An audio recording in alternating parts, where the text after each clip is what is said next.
What would you do if you found an abandoned baby crying in the middle of nowhere, only to discover that saving that child would put your own life in mortal danger? Melchor Daniels thought he was doing the right thing when he heard those desperate cries echoing through the Montana wilderness.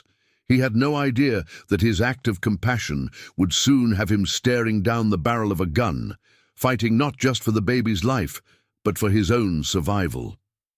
Before we jump back in, tell us where you're tuning in from, and if this story touches you, make sure you're subscribed because tomorrow I've saved something extra special for you. The October wind cut through the pine trees of Glacier National Park like a blade, carrying with it the scent of dying leaves and the promise of an early winter. Melchor Daniels pulled his worn leather jacket tighter around his shoulders as he navigated the narrow trail that wound through the dense forest. At 62, his weathered face bore the deep lines of a man who had seen too much loss, his steel-gray hair now more silver than black beneath his faded baseball cap. 3 years had passed since Margaret's funeral, yet the silence of their empty cabins still felt suffocating. That's why he found himself out here every morning before dawn, walking the same trails they had once explored together, searching for something he couldn't quite name. The rhythmic crunch of his boots on fallen leaves had become his meditation, the only sound that could quiet the restless thoughts that plagued his nights. Melchor had worked these mountains for 35 years as a park ranger before retiring, and even now the forest felt more like home than the four walls that contained too many memories. Margaret used to joke that he loved the trees more than people, and maybe she hadn't been entirely wrong. People disappointed you, betrayed you, left you behind. Trees just stood there, steady and reliable, asking nothing in return for their shade and shelter. The trail curved sharply to the right, following the edge of a steep ravine where a creek had carved its way through the rock over countless centuries. Melchor knew every root, every stone, every bend in this path. He could walk it blindfolded if necessary. That's why the sound stopped him in his tracks. It was faint at first, almost lost in the whisper of wind through branches. But as he stood perfectly still, holding his breath, it came again, a cry, weak, desperate, and unmistakably human. Melchor's heart began to race. In all his years patrolling these mountains, he had encountered lost hikers, injured climbers, and confused tourists. But something about this cry was different. It wasn't the robust call of someone trying to signal for help.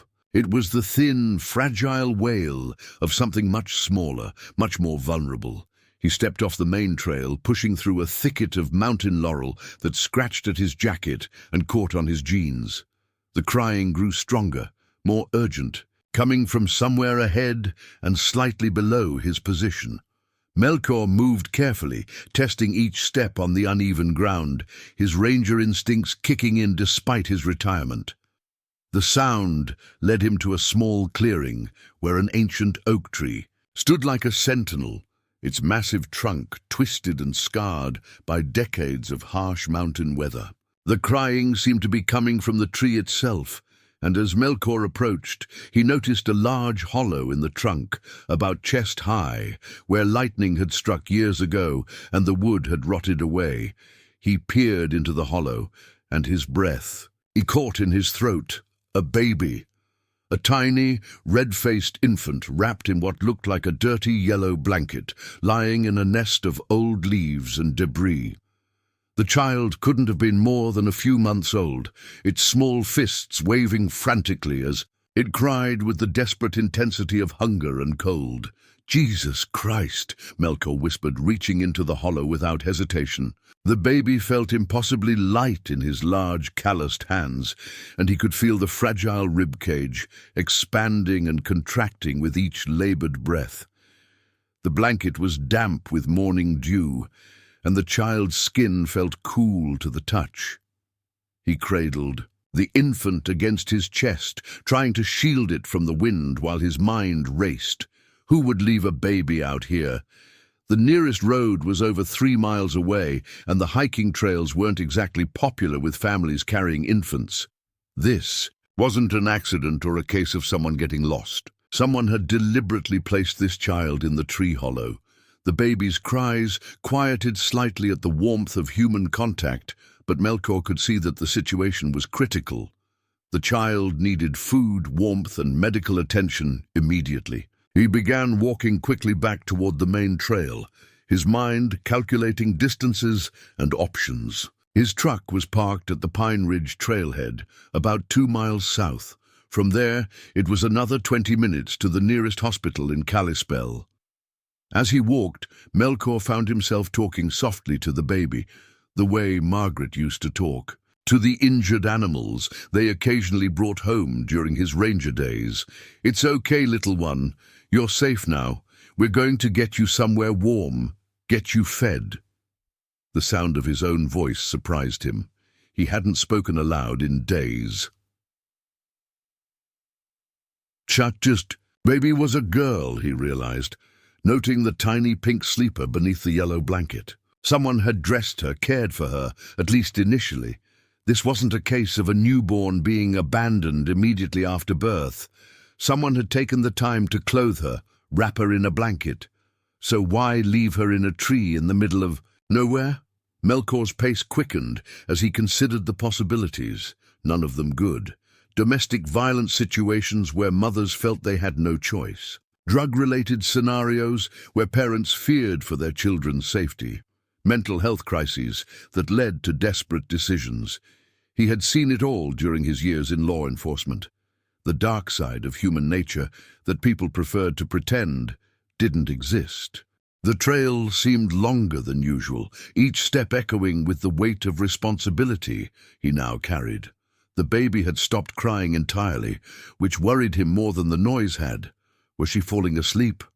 Or was she becoming dangerously weak? He couldn't tell, and the uncertainty gnawed at him.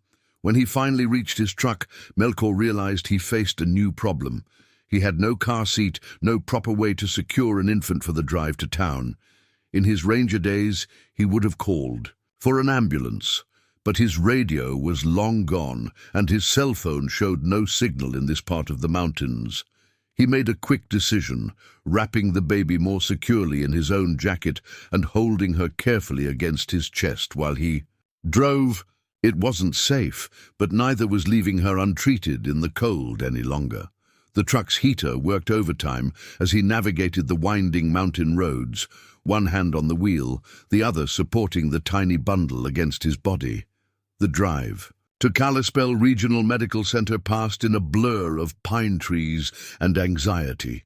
Melchior found himself constantly checking the baby's breathing, relieved each time he felt the small chest rise and fall against his arm. She had opened her eyes once during the drive, revealing bright blue irises that seemed to look directly at him, as if she understood that he was trying to help.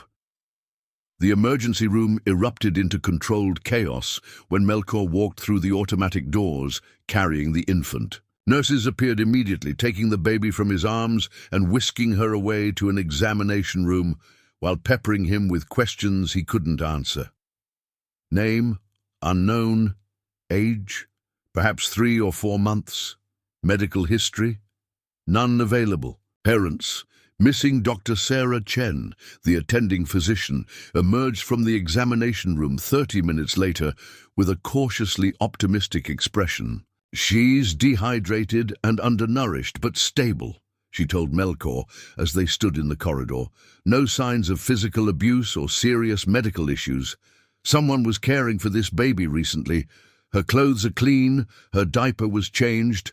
Within the last few hours, this wasn't long-term neglect." "How long had she been out there?" Melchior asked. "Hard to say exactly, but based on her condition, I'd guess no more than 6 to 8 hours, maybe less. You found her just in time." The implications of Dr. Chen's assessment settled over Melchior like a heavy blanket. Someone had left this baby in the tree hollow recently, possibly even after sunrise that morning, which meant whoever had done it might still be in the area, might even be watching. The hospital had contacted the local authorities, and Detective Ray Morrison arrived within an hour, his rumpled suit and tired eyes suggesting he had been called away from something else. Melchior knew Morrison from his ranger days, had worked with him on several cases involving missing hikers and hunting accidents. "Hell of a thing, Mel," Morrison said, settling into the uncomfortable plastic chair beside him in the waiting room.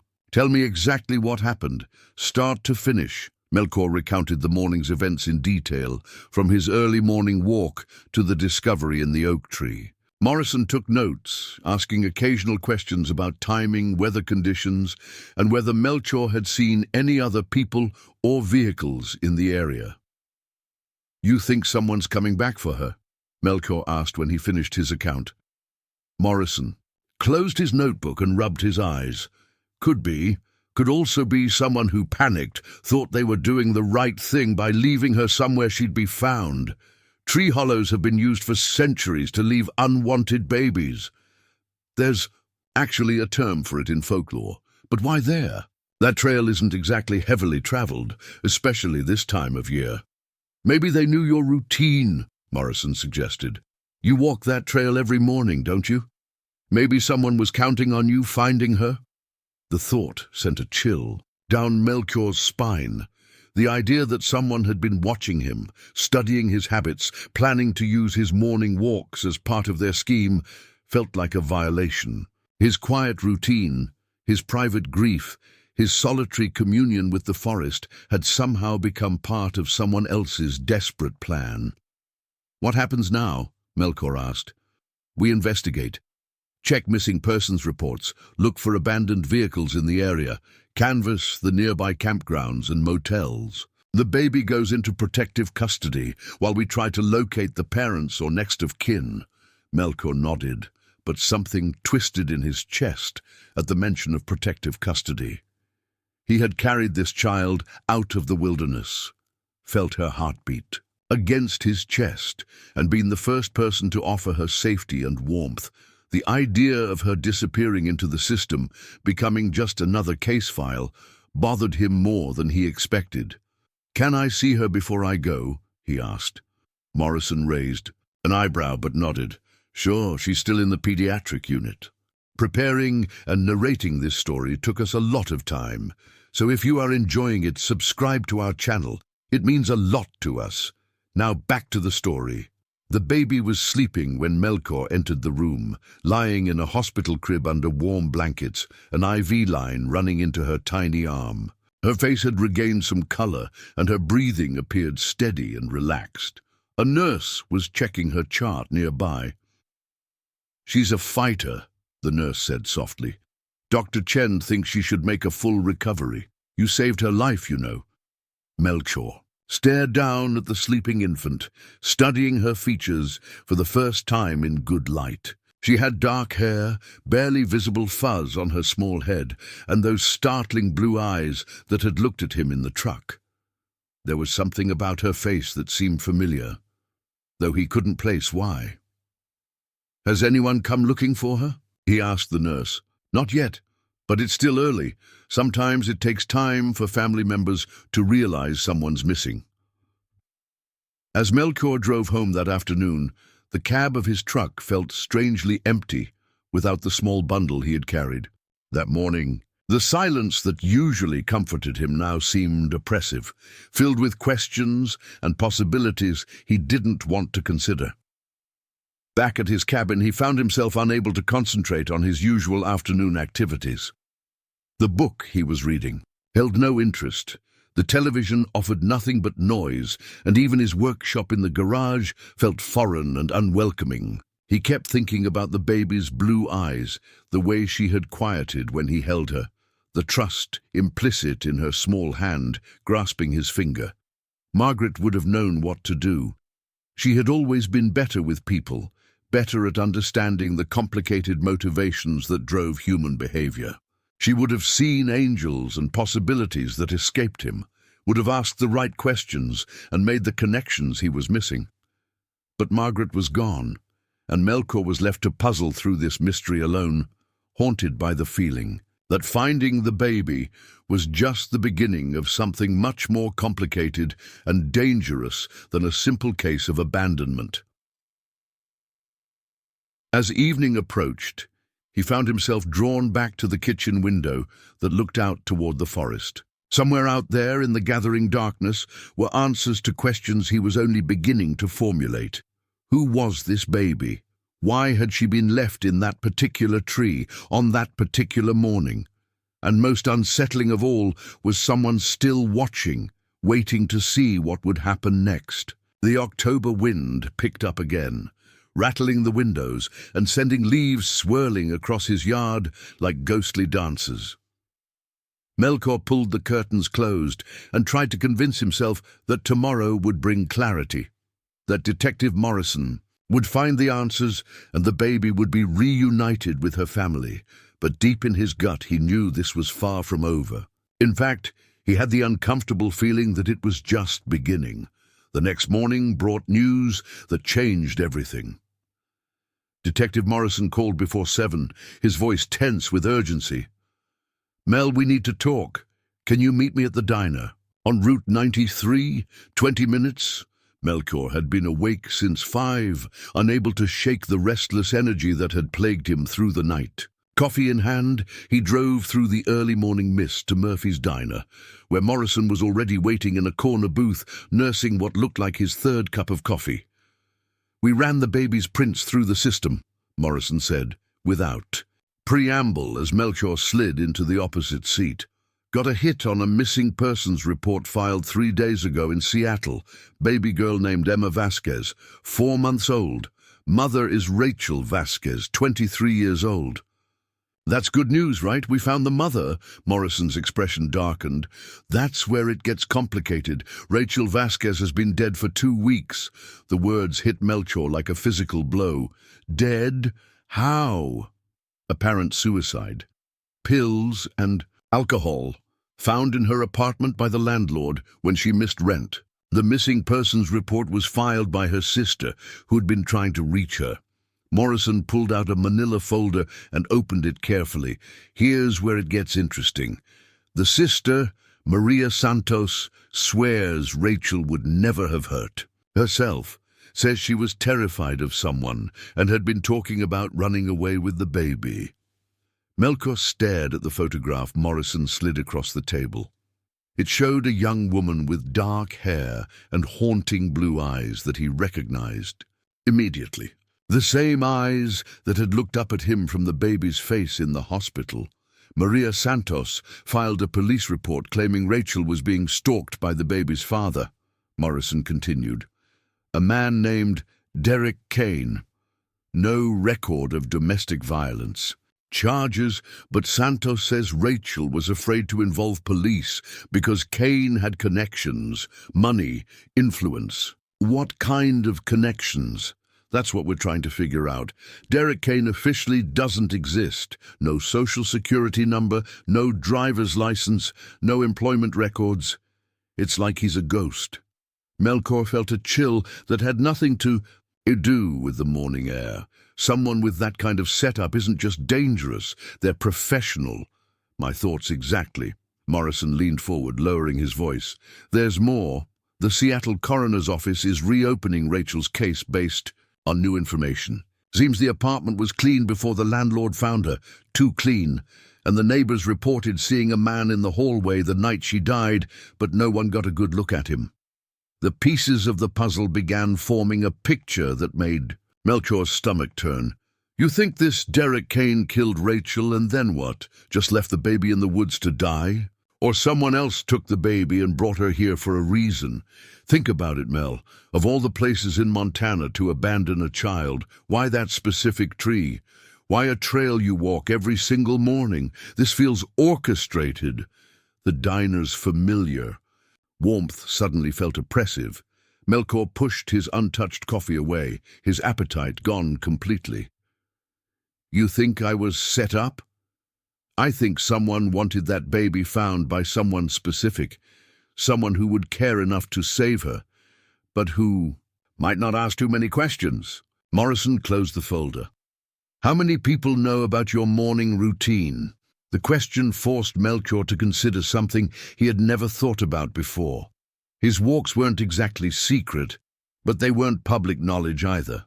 The local post office knew he picked up mail around 10 most mornings. Doc Henderson at the medical clinic knew about his routine because Margaret had mentioned it during her treatments. A few of the seasonal rangers might have noticed his truck at the trailhead over the years.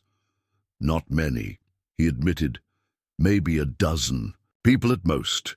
We need to make a list. Everyone who might know where you go, when you go, how long you're usually gone. Morrison's phone buzzed, and he glanced at the screen. That's the hospital. They want us there immediately. The drive to Kalispell Regional took 15 minutes, but it felt like hours. Morrison's grim silence spoke volumes about whatever news awaited them. In the pediatric ward, Dr. Chen met them at the nurses' station, her usually calm demeanor showing cracks of stress. "Someone tried to access the baby's room last night," she said without preamble. Around 2 a.m., a man in scrubs walked into the pediatric ward. When the night nurse asked for his ID, he claimed he was from the lab, said he needed to draw blood for additional tests. "Did she believe him?" Morrison asked. "She's been working here for 15 years. She knows every lab tech, every doctor, every regular contractor. She'd never seen this man before." Dr. Chen led them down the corridor toward Emma's room.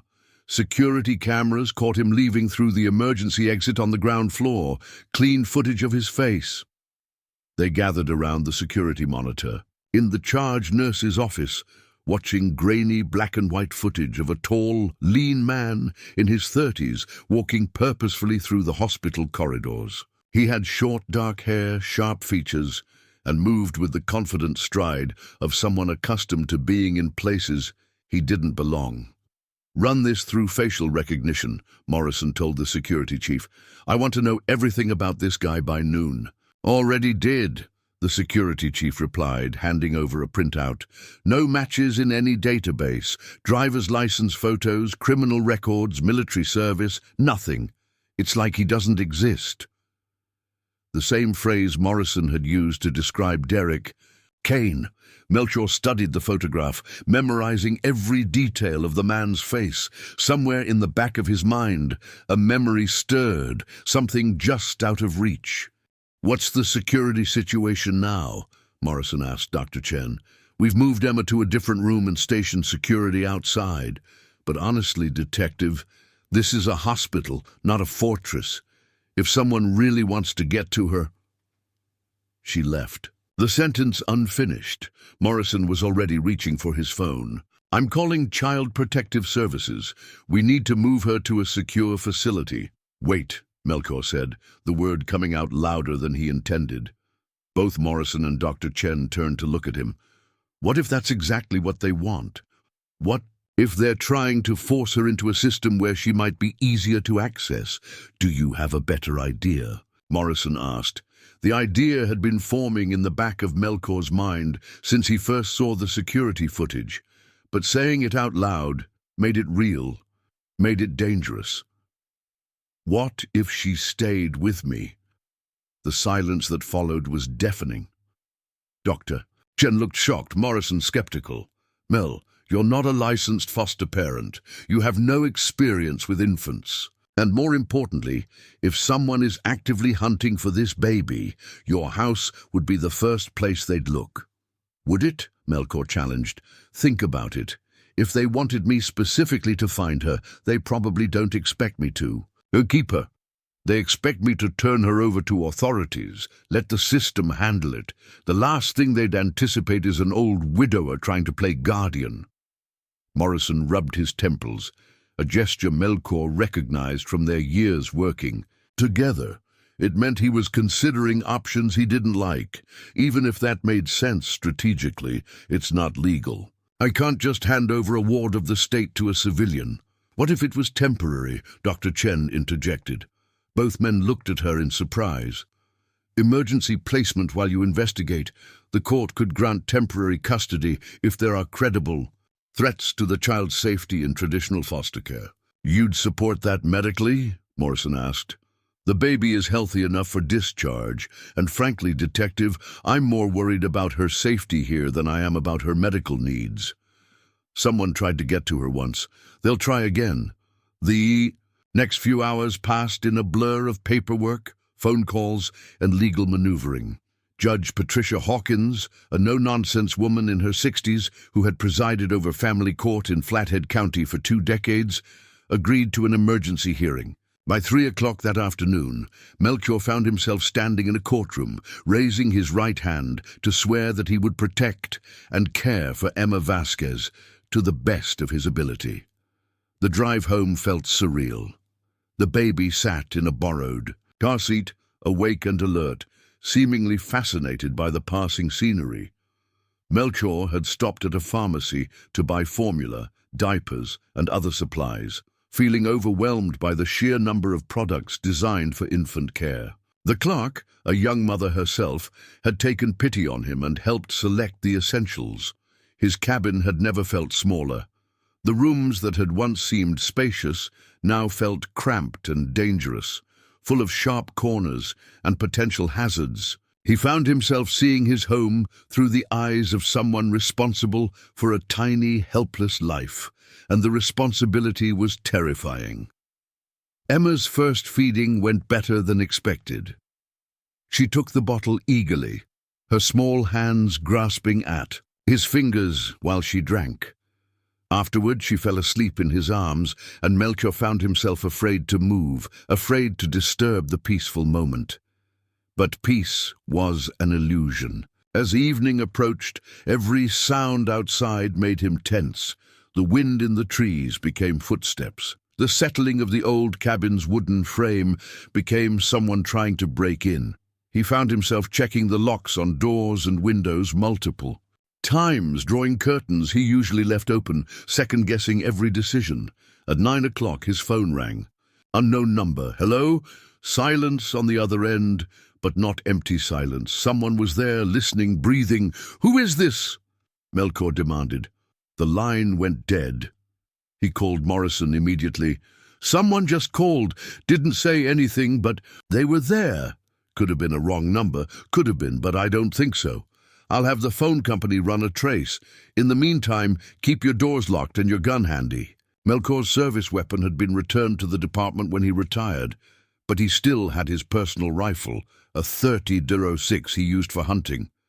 He retrieved it from the gun safe in his bedroom, checking the action and loading it with practiced efficiency. The weight of the weapon in his hands brought back memories of his military service, of times when vigilance meant the difference between life and death. Emma woke around midnight, hungry and fussy. As Melchior prepared her bottle in the kitchen, he noticed something that made his blood run cold. The motion sensor light on his back porch, which had been dark when he closed the curtains, was now glowing bright white. Something was moving in his backyard. He turned off the kitchen light and moved to the window, peering through a gap in the curtains. The yard appeared empty, but the sensor light remained on, indicating recent movement. Could be a deer, he told himself, or a raccoon. The mountains were full of wildlife that could trigger motion sensors. But as he watched, a shadow moved near. The tree line, human-shaped, deliberate, Melchior's training kicked in. He needed to get Emma to safety, call for backup, and prepare for whatever was coming. But first, he had to know how many people were out there and what they wanted. He carried Emma to the back bedroom, placing her carrier in the walk-in closet, where she would be safest. Then he returned to the living room, rifle in hand, moving from window to window to assess the situation. The front yard appeared clear, but that didn't mean much. If these were professionals, they would approach from multiple angles, coordinate their movements, use the darkness to their advantage. His landline rang, the sound unnaturally loud in the quiet house. He let it ring 4 times before answering. "We have something you want," a male voice said. "Cool, professional, emotionless, and you have something we want. I don't know what you're talking about." "The baby," Mr. Daniels, we know you have her. We know she's in your house right now. The casual use of his name sent ice through Melchior's veins. They had been watching probably for days. What do you want? A trade. The baby for information about what her mother told you before she died. Her mother didn't tell me anything. She was already dead when I found the baby. A pause. That's unfortunate, because we think she passed along something very valuable, something that could cause us considerable problems if it fell into the wrong hands. I don't have any information. Then we have a problem, don't we? Because we can't let that baby live if there's a chance she's carrying something that could hurt us. The line went dead, leaving Melchior alone with the terrible understanding that Emma wasn't just an abandoned child caught in the crossfire of adult conflicts. She was a target, specifically and deliberately marked for death by people who had already killed her mother and would not hesitate to kill anyone who stood in their way. Outside, the motion sensor light went dark, then blazed to life again. They were moving closer. Melchior moved through his cabin with the methodical precision of a soldier preparing for battle. He killed all the lights except for a small lamp in the back bedroom where Emma slept, creating the illusion that he had settled in for the night while maintaining visibility in the rear of the house. His rifle loaded and ready, he positioned himself at the living room window with the best view of both the front and side approaches to the cabin. The waiting was the hardest part. Minutes stretched like hours as he scanned the darkness, looking for movement, listening for sounds that didn't belong. The old cabin creaked and settled around him, each noise making him tense until he identified its source. Emma stirred occasionally in her carrier, making soft sounds that seemed impossibly loud in the silence. At 12:47 a.m., his cell phone vibrated with a text message from an unknown number. A photograph filled the screen, and Melchior's blood turned to ice. It showed Emma sleeping in her carrier, taken from outside the bedroom window. They had been watching for hours, close enough to photograph through the glass, and he hadn't known. A second text arrived immediately. Pretty baby. Would hate for anything to happen to her. Melchior's hands shook as he dialed Morrison's number, but the call went straight to voicemail. He tried the dispatch line for the sheriff's department, but the operator informed him that Detective Morrison was unavailable, and the nearest patrol unit was 40 minutes away responding to a domestic violence call. 40 minutes might as well have been 40 hours. Whatever was going to happen would be over long before help arrived. A third text. Walk outside, hands visible, we talk. Every instinct screamed against leaving Emma alone, but the alternative might be worse. If they stormed the cabin with her inside, she could be hurt in the crossfire. At least if he met them outside, he might be able to negotiate, buy time. Find a solution that didn't end with a 4-month-old baby paying the price for adult mistakes. He checked on Emma one more time, kissing her forehead gently. I'll be right. Back, little one, I promise. The October night air hit him like a slap as he stepped onto his front porch, rifle held loosely at his side, finger near but not on the trigger. The motion sensor lights blazed to life, turning his yard into a harsh stage lit by white LED floods. He felt exposed, vulnerable, but also alert in a way he hadn't been since his military days. That's far enough. The voice came from the tree. Line, maybe 50 yards away. Male, calm, professional. Set the weapon down and step away from it. Not happening, Melchior replied.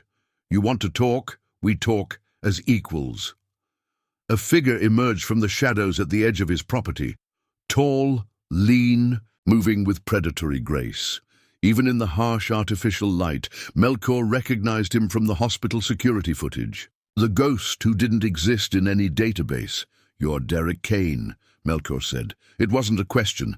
The man smiled, but there was no warmth in it. Among other things. Right now, I'm the person who decides whether you and that baby live through the night. What do you want? Rachel Vasquez was smarter than we gave her credit for, Kane said, stopping about 20 feet away. Close enough to talk without shouting, far enough to react if Melkor tried anything. Before she died, she made copies of certain documents, financial records, communication logs, photographs, very damaging photographs. I told you on the phone. She didn't give me anything, but she might have hidden something with the baby, a flash drive sewn into her clothes maybe, or a memory card taped inside her diaper.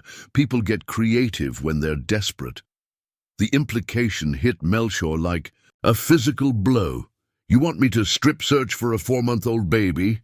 I want you to hand her over so we can determine what her mother might have left with her.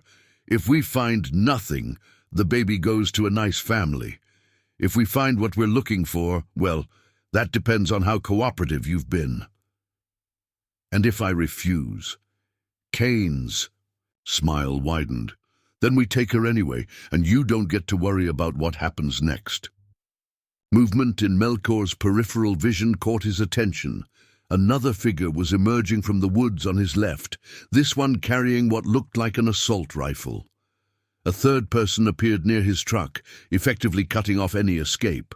Route 3 against 1, Kane observed casually, and we know the baby is alone in the house. This doesn't have to be complicated, Mr. Daniels. Hand over the child, and everyone walks away, except Emma. The baby's name is irrelevant. She's a loose end that needs to be tied up. Rage flared in Melkor's chest, hot and pure. This man was talking about murdering an infant as casually as he might discuss the weather. What kind of monster are you? The practical kind.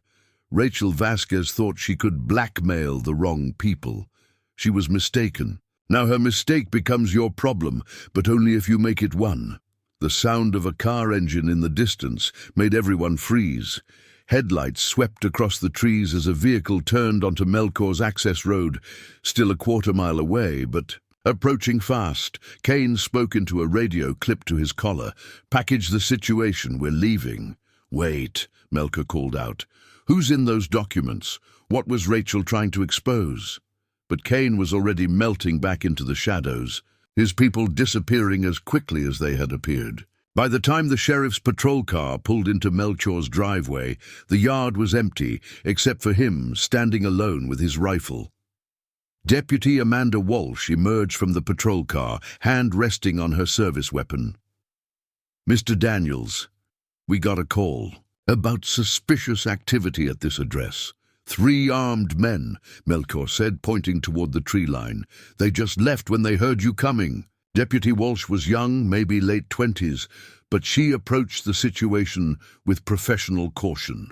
She radioed for backup while walking the perimeter of the yard with Melchior, noting footprints in the soft earth and broken branches where the intruders had concealed themselves. This is connected to the baby case, isn't it? She asked as they completed their circuit. They want her dead, and they're not going to stop trying. 2 more patrol cars arrived within minutes, followed by Detective Morrison in his unmarked sedan. While the deputies searched the surrounding woods, Morrison questioned Melkor about every detail of the encounter. Derek Kane, Morrison repeated, making notes. Describe him again. Melkor provided as much detail as he could remember, but he knew it wouldn't be enough. Men like Kane were ghosts for a reason. By morning, he would probably have a different face, different identification, different history. He mentioned documents, photographs, financial records, Melkor continued. Said Rachel was trying to blackmail someone. Any idea who? He didn't say, but whoever it is, they have enough money and power to make people disappear. Rachel's death wasn't suicide, Ray. They killed her, and now they want to kill her baby to cover their tracks. Morrison closed his notebook and looked toward the cabin where Emma slept, somehow undisturbed by the chaos outside. We can't protect her here, Mel. You know that. Moving her makes her more vulnerable. They have resources, connections. The system has leaks. So, what do you suggest? The idea had been forming in Melkor's mind throughout the confrontation with Kane. Dangerous, probably illegal, certainly. Stupid, but maybe their only chance. What if she disappeared? Morrison raised an eyebrow. Come again.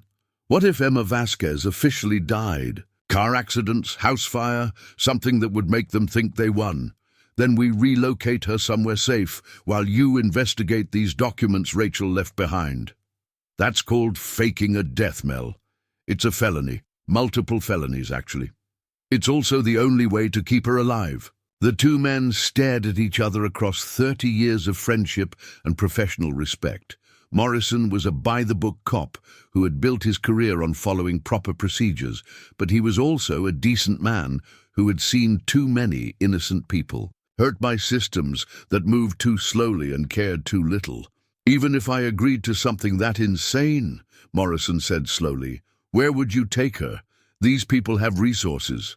They'll be watching airports, bus stations, rental car agencies. I have a place in mind, somewhere they'd never think to look. The plan took shape over the next 2 hours. Deputy Walsh, who had a newborn of her own, agreed to help stage the deception. She would file a report about a single-car accident on Highway 2, vehicle over the embankment, explosion and fire. Bodies too burned for identification, but infant car seat and baby clothes were found at the scene. Emma Vasquez would become another tragedy, a footnote in a case that officially closed with her death. Meanwhile, Melchior would take her to his brother's hunting cabin in the Bitterroot Mountains, 200 miles south. Tony Daniels was a retired military contractor who lived off the grid by choice. No internet, no cell service, no connection to the outside world except a ham radio he used to check in with his ex-wife once a week. Tony won't ask questions, Melchior assured Morrison. And if anyone comes looking, they'll find 2 old men and no baby. What about Emma's needs? Medical care, proper nutrition, development. Tony raised 3 kids as a single father after his wife left. He knows more about baby care than I do. Morrison rubbed his temples again, the gesture more pronounced now. This is insane, Mel. We're talking about abducting a ward of the state. Faking her death, hiding her in the wilderness while we chase ghosts and shadows. We're talking about saving her life. What if we're wrong? What if these people move on, decide she's not worth the risk? Do you really believe that? Morrison was quiet for a long moment, staring out at the forest where armed men had threatened to kill a baby less than 3 hours earlier. No, I don't. The preparations took until dawn. Deputy Walsh filed the false accident report, complete with photographs of a staged crash scene on a remote stretch of highway.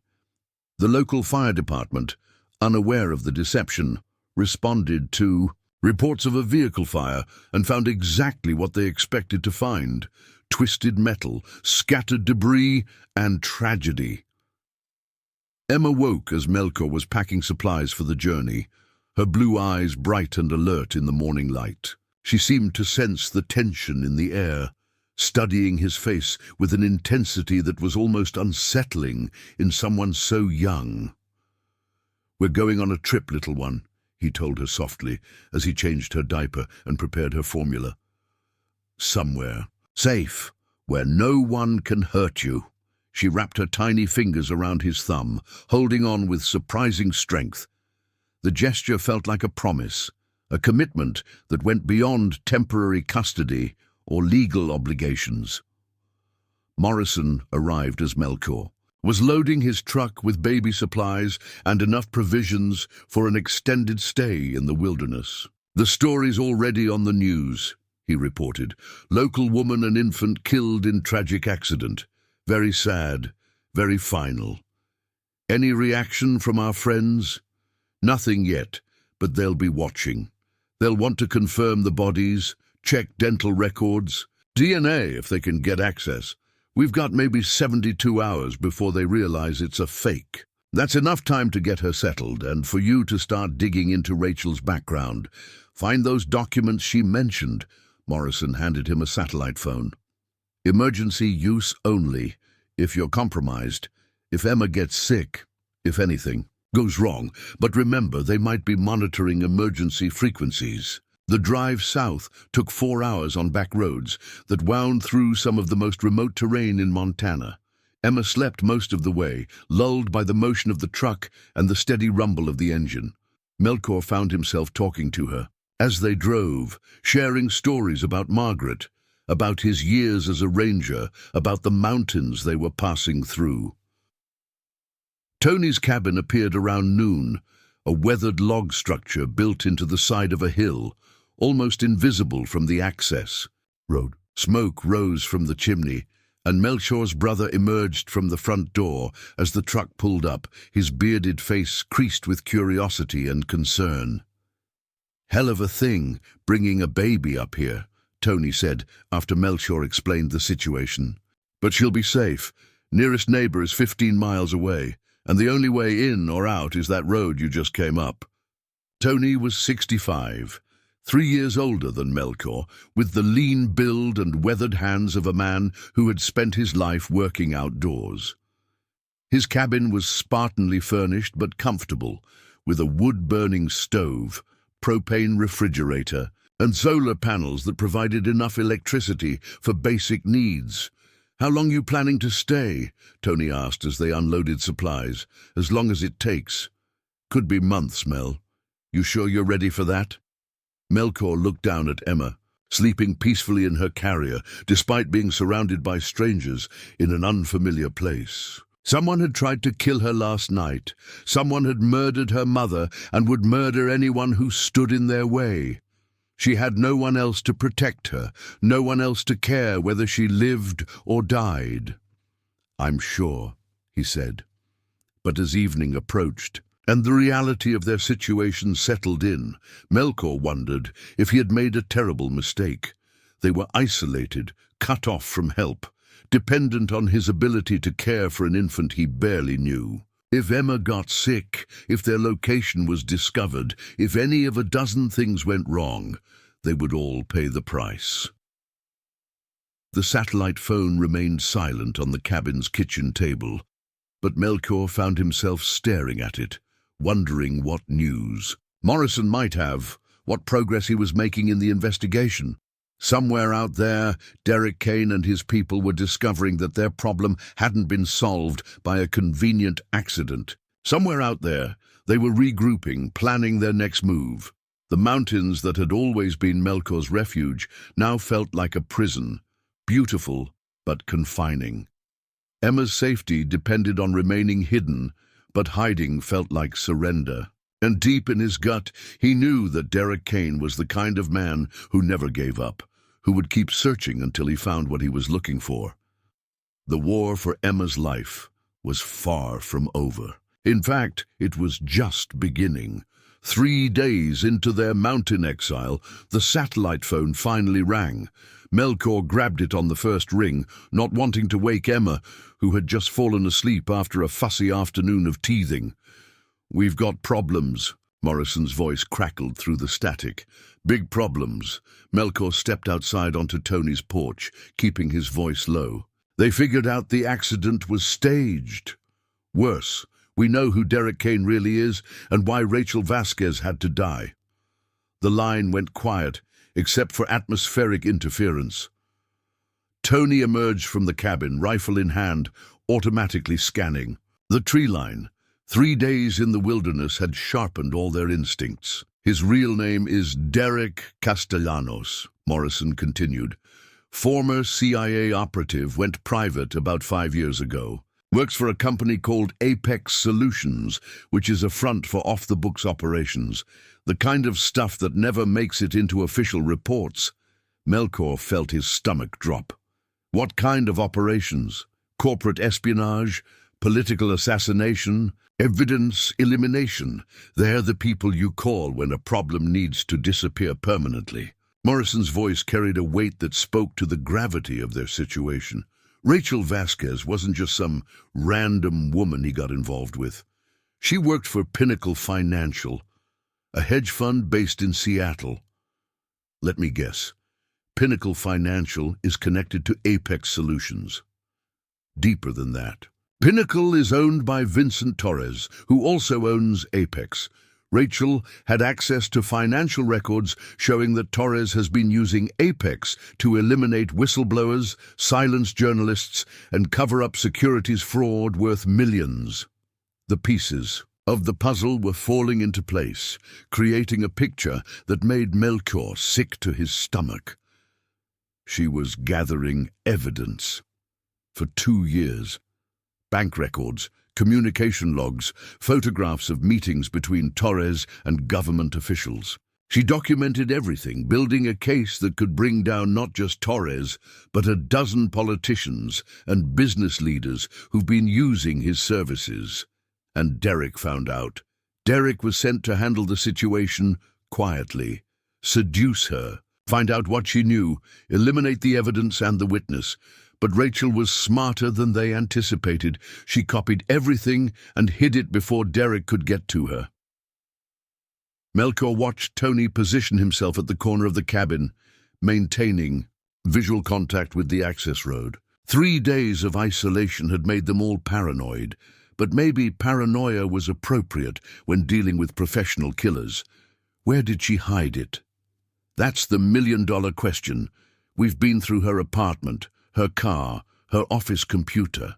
Nothing, but Derek thinks she might have left something with the baby. That's insane. Emma's 4 months old. Not in her, with her. Could be sewn into her clothes, hidden in her toys, embedded in something she carries. Rachel knew Derek was closing in. She might have used Emma as an insurance policy. The implications hit Melchior like a physical blow. If Rachel had hidden evidence with Emma, then the baby wasn't just a witness to be eliminated. She was a treasure map, leading to information that could destroy powerful people. That made her infinitely more valuable and infinitely more dangerous. There's more, Morrison continued. Vincent Torres has connections in the Justice Department, the State Department, even the FBI. We can't trust normal channels. For all we know, they already know about your brother's cabin. Tony appeared at Melchior's shoulder, having caught enough of the conversation to understand the escalating threat. How many people know about this place? He asked quietly. Just family, Melchior replied, but even as he said it, he realized how naive that sounded. If Derek Castellanos had CIA training and unlimited resources, family connections wouldn't stay secret long. We need to move her again, Morrison said through the phone, somewhere completely off the grid. She's a 4-month-old baby, Ray. She needs stability, medical care, proper nutrition. We can't keep bouncing her around the wilderness like she's a piece of evidence. She won't need any of that if Derek finds her. The satellite phone crackled with interference, then went silent. Melchior tried calling back, but got no signal. Either atmospheric conditions were blocking transmission, or something had happened to Morrison on the other end. We need to search. Her things, Tony said practically. If Rachel hid something with the baby, we need to find it before they do. Inside the cabin, Emma lay sleeping in a makeshift crib Tony had constructed from a wooden apple crate and soft blankets. She looked impossibly peaceful, unaware that her very existence threatened powerful people who killed without hesitation.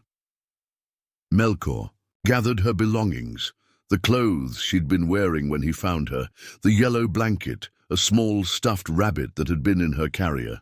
Each item felt potentially significant and completely ordinary at the same time. Start with the clothes, Tony suggested. Feel for anything hard, any unusual thickness in the fabric.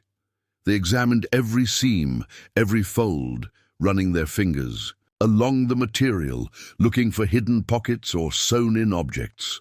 The yellow blanket received the same treatment, but revealed nothing except normal cotton batting and a few loose threads. The stuffed rabbit was more promising. It was well worn, obviously loved, with mismatched button eyes and a slightly crooked smile. When Melchior squeezed it, he felt something rigid inside the stuffing. "There's something in here," he said, carrying the toy to the kitchen table. Tony produced a seam ripper from his toolbox, and they carefully opened the rabbit's back seam.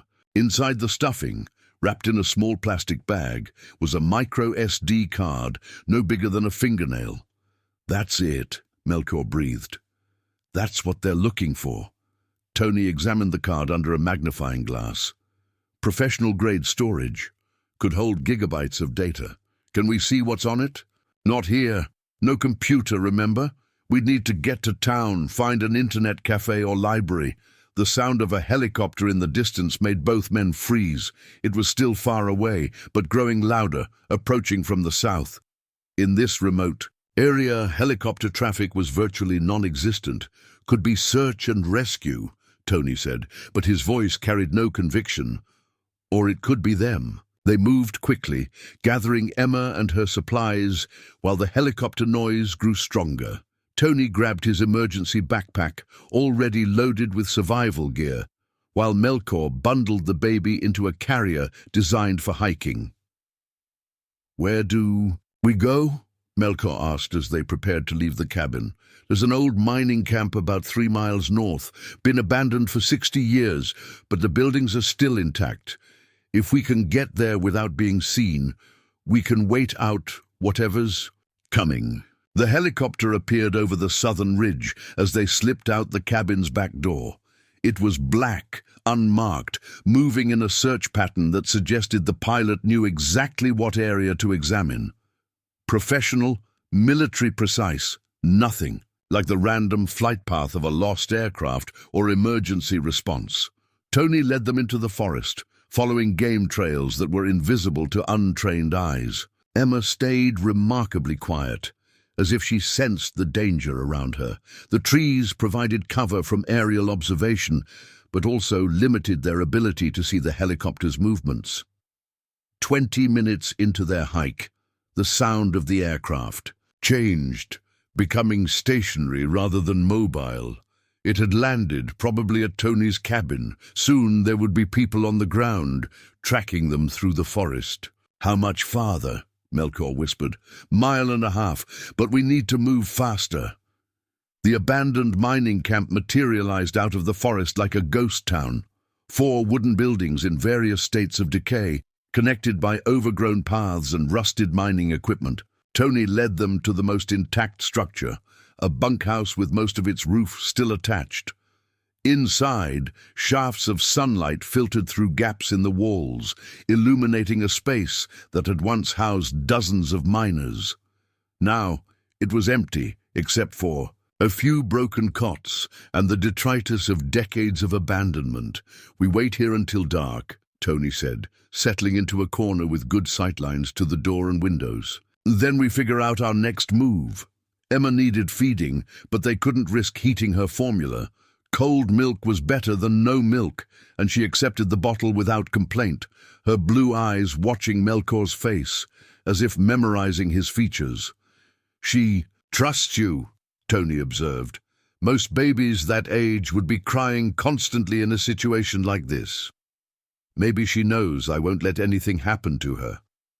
Can you keep that promise?" The question hung in the air between them, loaded with implications. Neither wanted to examine too closely. They were 2 old men, with limited resources, hiding in the wilderness with a baby, being hunted by professional killers with unlimited funding and government connections. "I have to," Melchior said finally. As afternoon faded to evening, they heard voices in the distance. Searchers were combing the forest, calling out coordinates, moving in organized patterns. At one point, footsteps approached the mining camp, close enough that they could hear individual words. "Nothing here, just old mining junk. Check the buildings anyway. Orders are to examine everything." Melchior held his breath as boots crunched. On broken glass outside the bunkhouse, a flashlight beam swept through the windows, passing inches from where they crouched in the shadows. Emma chose that moment to make a soft cooing sound, and Melchior gently placed his hand over her mouth, praying she wouldn't cry out. The beam moved on. The footsteps receded. "They're being thorough," Tony whispered. "This isn't random searching. They know we're in this area." "How is that possible?" Could be tracking the satellite phone. Could be thermal imaging from the helicopter. Could they have better intelligence than we thought? Night brought both relief and new dangers. The searchers withdrew. But that didn't mean they were gone. More likely, they were setting up a perimeter, waiting for morning to resume their hunt with fresh resources and better visibility. Tony's ham radio crackled to life around midnight, receiving a transmission on an emergency frequency. All units, be advised, targets are armed and extremely dangerous. Authorization is shoot on sight. Repeat, shoot on sight. The words chilled Melkor to the bone. They weren't being hunted for capture anymore. Derek Castellanos had apparently decided that eliminating all witnesses was more important than recovering the evidence, which meant they had crossed a line from which there was no return. "We need to get that SD card to someone who can use it," Melkor said. "Someone outside their reach." "Like who?" "You heard Morrison. They have people everywhere." "What about the media?" "Journalists love stories about government corruption." Tony considered this. "Maybe. But how do we contact anyone without exposing our location?" The answer came to Melkor suddenly, a possibility he hadn't considered before. "Your ex-wife, Sandra, works for that newspaper in Missoula, doesn't she? The Independent. But she's just a feature writer, not an investigative reporter. She'll know people who are. And more importantly, Derek doesn't know about her connection to us. It was risky.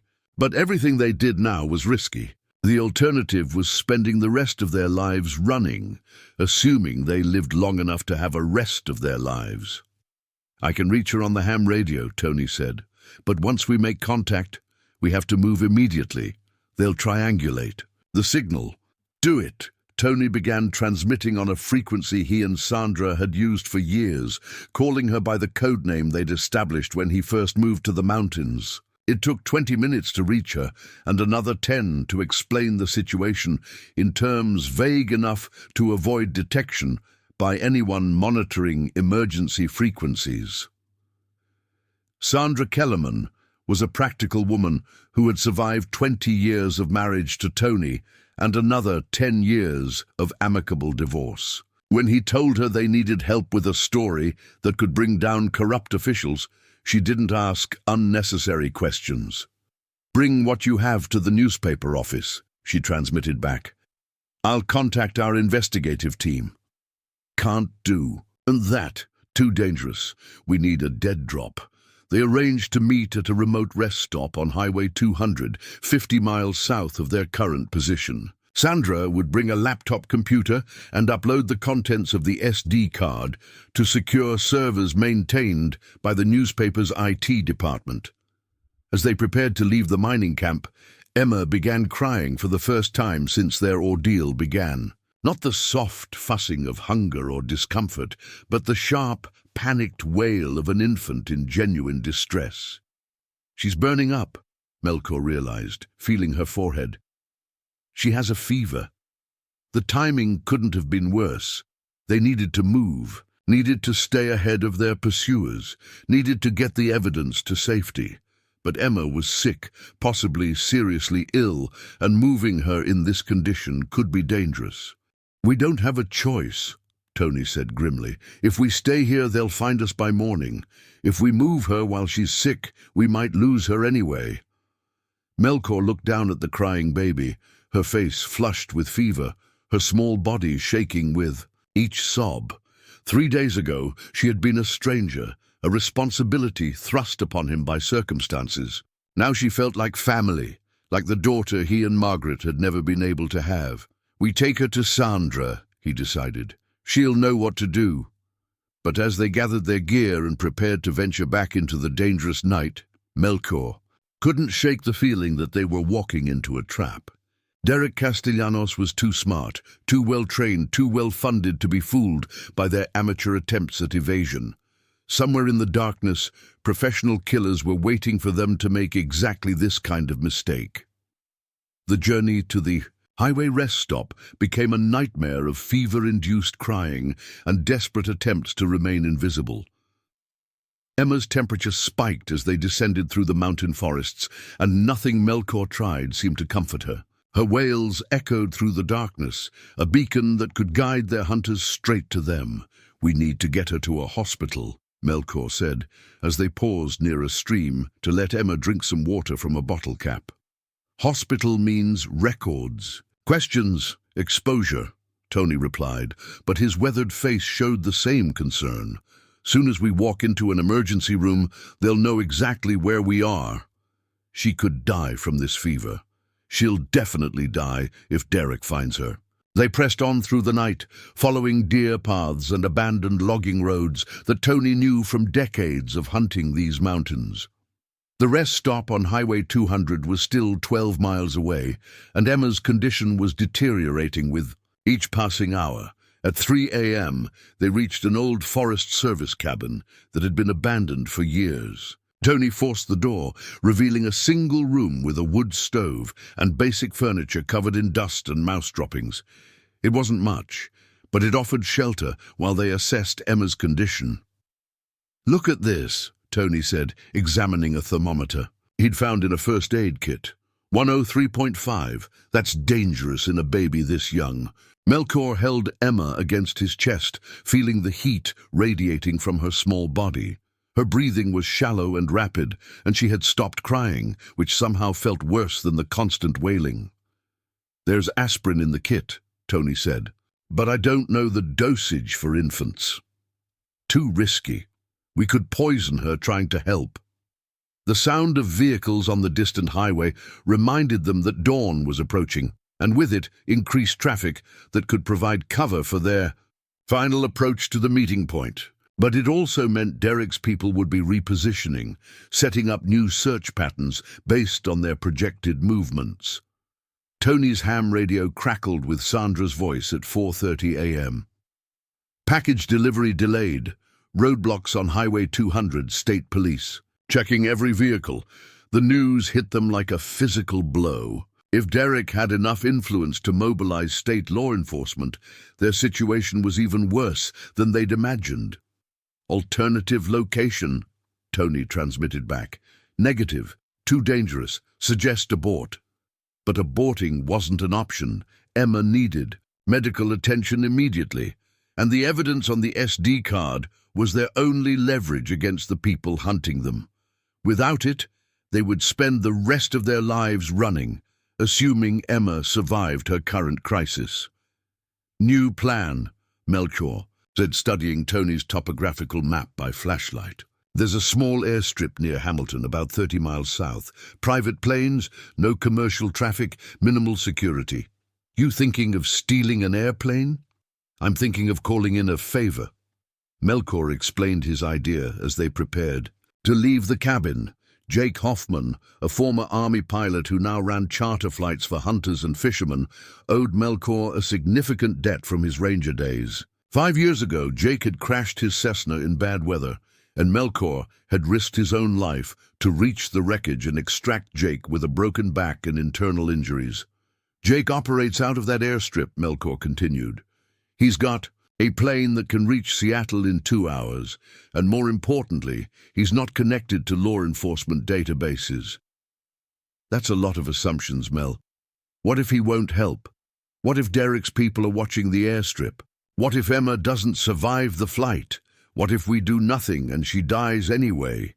The hike to Hamilton took 4 hours, with frequent stops to check Emma's condition and avoid main roads where they might be spotted. By 8 a.m., her fever had climbed to 104 degrees, and she was barely responsive. Melchior had to check repeatedly to make sure she was still breathing. The Hamilton airstrip was a single runway with 3 hangars and a small office building that looked like it hadn't been updated since the 1970s. Jake's Cessna 182 sat on the tarmac, fuel lines connected, suggesting he was preparing for a flight. They approached from the tree line, using the hangars for cover while Tony scouted the area with binoculars. "2 men in suits near the office building," he reported. "Government types. They're trying to look casual, but they're watching everything." Derek's people? Or feds? Hard to tell the difference anymore. The trap was obvious, but Melchior couldn't see any alternative. Emma needed help that only a hospital could provide, and the airstrip was their fastest route to medical care. They would have to find a way around Derek's surveillance. There, Tony said, pointing to a service road that ran behind the hangars. Jake's truck is parked back there. If we can reach him without being seen by the suits. They waited until a freight train passed on the nearby railroad tracks, using the noise to cover their movement across the open ground to Jake's pickup truck. The pilot was loading supplies into his plane when they reached him, and his weathered face registered shock when he saw them emerge from behind the hangar. "Jesus, Mel, what are you doing here? And why do you have a baby?" Melker explained the situation in rapid whispers while Tony kept watch for the surveillance team. Jake's expression grew more serious with each detail, but he didn't hesitate. When Melker finished, "Get in the plane. I'll file a flight plan for Spokane, but we'll divert to Seattle once we're airborne. What about those men watching the office? Let me worry about them." Jake walked casually to the office building, engaging. The two agents in conversation about weather conditions and flight schedules. While they were distracted, Melker and Tony slipped into the Cessna with Emma, who was now unconscious and burning with fever. The engine started with a roar that seemed impossibly loud after days of hiding in silence. One of the agents looked toward the plane, but Jake was already climbing into the pilot's seat, talking loudly about his urgent charter flight to deliver medical supplies. They were airborne within minutes, climbing over the Bitterroot Mountains as Jake filed his amended flight plan. "Seattle Center, this is November 74 Delta Charlie, requesting course change to SeaTac due to a medical emergency on board."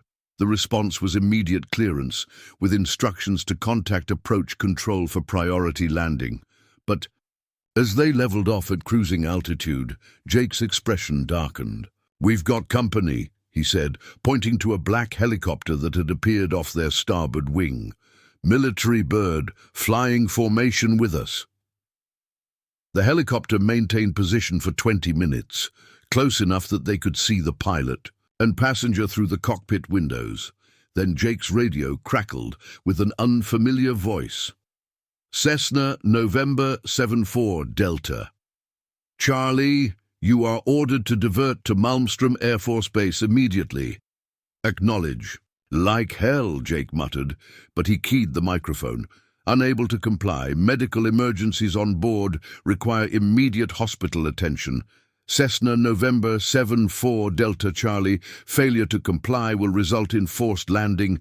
You have 60 seconds to acknowledge the diversion order." Through the helicopter's windows, they could see someone pointing what looked like a weapon at their aircraft. The message was clear: comply or be shot down. "They can't be serious," Tony said. "Shooting down a civilian aircraft over populated areas?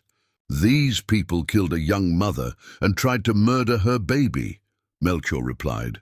"I don't think they're worried about collateral damage." Jake made a decision that probably saved all their lives. Instead of responding to the helicopter's demands, he pushed the Cessna into a steep dive toward a layer of clouds below them.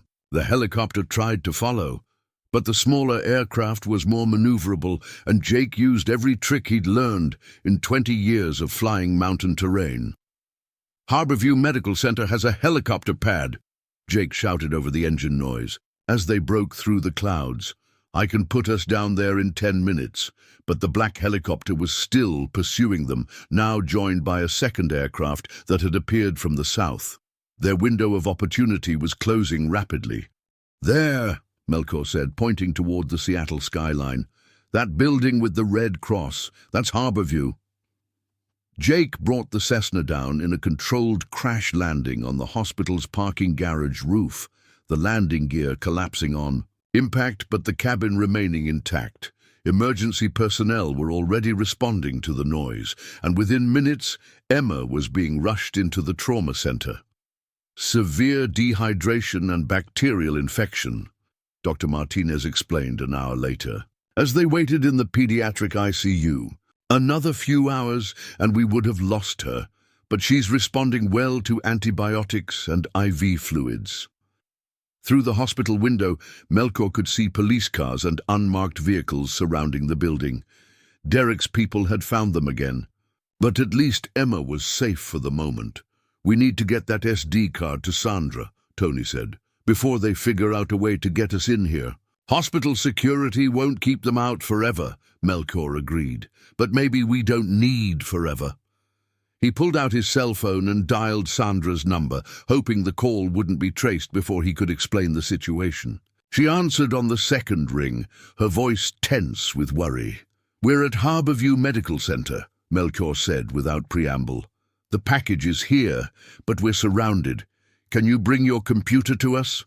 "I'm already in the lobby," Sandra replied. "Tony told me to come as backup in case the first plan failed."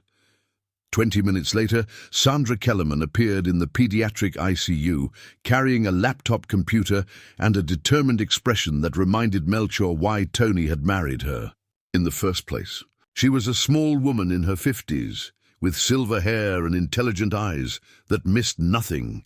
"Show me what you've got," she said, setting up her laptop on a visitor's chair. The SD card contained hundreds of files, bank records, encrypted communications, photographs of meetings, and audio recordings of conversations between Vincent Torres and various government officials. As Sandra scrolled through the evidence, her expression grew more shocked with each revelation. "This isn't just corruption," she said. "This is treason.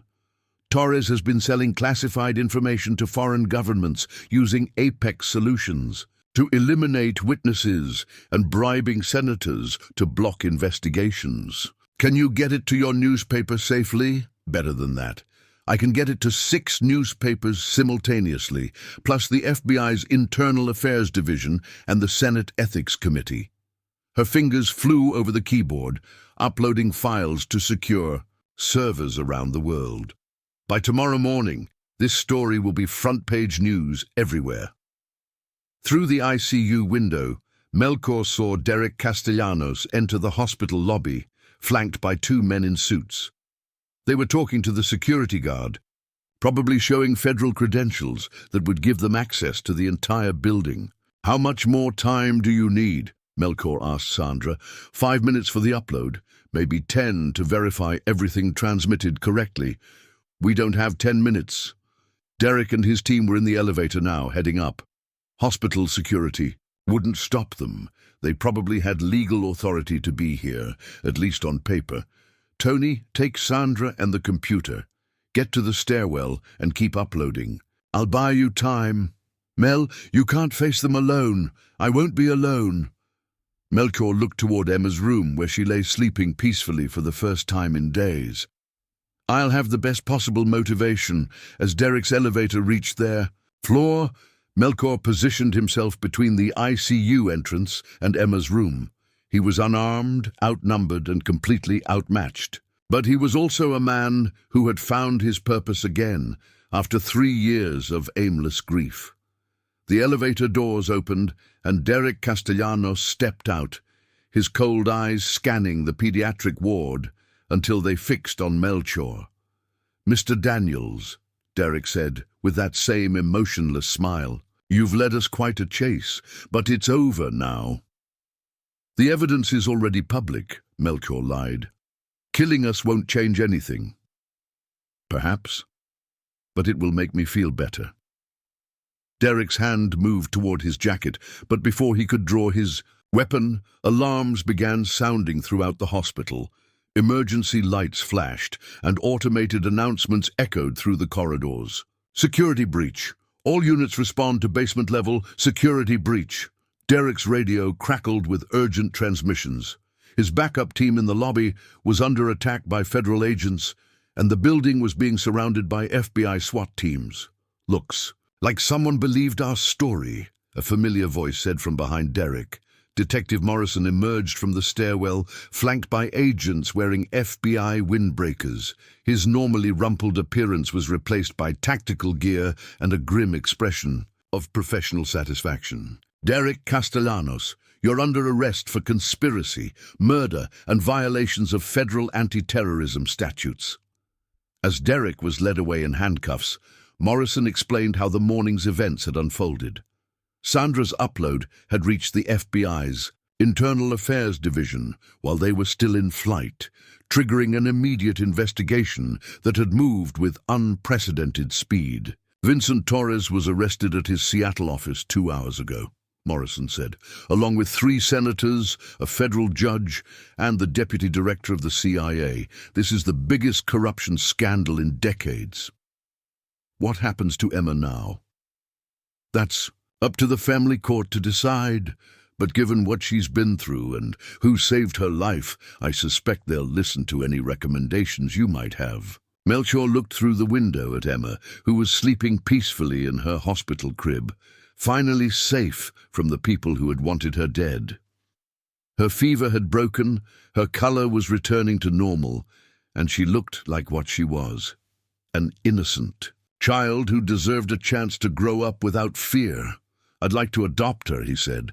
"If that's possible," Morrison smiled. "I think that can be arranged." But even as the immediate danger passed, Melchior knew their story was far from over. Emma would need time to heal, physically and emotionally. There would be legal proceedings, media attention, and the challenge of building a new life together. Most importantly, there would be the daily responsibility of raising a child who had already seen too much darkness, helping her grow into someone who could trust the world again. It wouldn't be easy. But after years of purposeless grief, Melchior had found something worth fighting for, and that made all the difference. 6 months later, Melchior Daniels stood in his backyard watching Emma take her first tentative steps across the grass. At 10 months old, she had grown into a curious, determined little girl whose blue eyes sparkled with intelligence and mischief. The trauma of her early months seemed to have left no lasting scars, though Melchior often wondered what memories might surface as she grew older. The trial of Vincent Torres and his conspirators had dominated headlines for weeks, exposing a web of corruption that reached into the highest levels of government. Torres received life in prison without parole, while Derek Castellanos disappeared into the Federal Witness Protection Program after agreeing to testify against his former employer. The political fallout was still reverberating through Washington, with congressional hearings and special investigations continuing months after the initial arrests. "She's getting faster," Dr. Sarah Chen observed, watching Emma toddle toward a butterfly that had landed on Margaret's old rose bushes. The pediatrician had become a regular visitor to the Daniels household, monitoring Emma's development and providing guidance to Melchior as he navigated the challenges of single parenthood. "Too fast," Melchior replied, moving to intercept Emma before she could grab the thorny stems. "I'm already worried about keeping up with her when she really starts walking." The adoption had been finalized 3 months earlier, with Judge Patricia Hawkins presiding over a courtroom filled with supporters. Detective Morrison had testified about Melchior's heroic efforts to protect Emma, while Sandra Kellerman spoke about his character and commitment. Even Jake Hoffman had flown down from Montana to add his voice to the chorus of people vouching for Melchior's fitness as a parent. The court finds that the best interests of the child are clearly served by this adoption, Judge Hawkins had declared. Emma Daniels will be raised by a man who has already proven he will sacrifice everything to keep her safe. Emma Daniels. The name still felt strange on Melchior's tongue, but it was growing more natural with each passing day. She was legally his daughter now, with all the rights and responsibilities that entailed. Birth certificates had been amended, insurance policies updated, college funds established. The bureaucratic machinery of parenthood had been set in motion.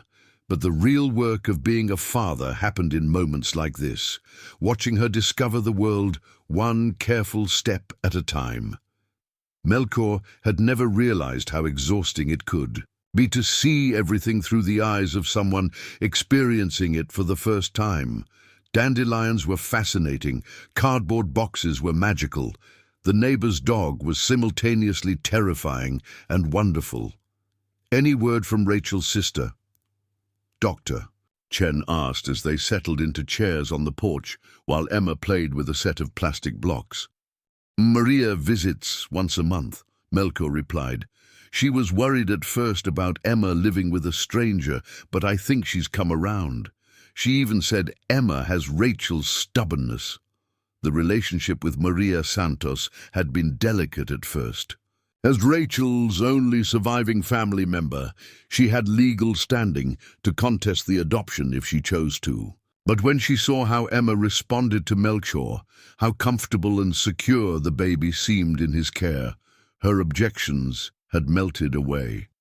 She wants to be part of Emma's life, Maria had told him during one of her visits, but she also wants her to be safe and happy. Rachel would have approved of this arrangement. They had established a routine that worked for everyone. Maria would drive up from Seattle on the last weekend of each month, bringing photos of Rachel and stories about Emma's mother's childhood. She was determined that Emma would grow up knowing where she came from, understanding the courage her birth mother had shown in protecting her. The media attention had been intense at first, with reporters camping outside Melchior's house and following Emma's stroller through the park. But public sympathy was overwhelmingly on their side, and most news outlets had eventually moved on to other stories. The few persistent journalists found that Melchior had learned media management from his years as a park ranger, giving brief, factual statements that revealed nothing personal, while still respecting their professional obligations. Mr. Daniels is focused on providing Emma with a normal, stable childhood, his lawyer had told reporters. He asks that you respect their privacy during this transition period. Normal and stable.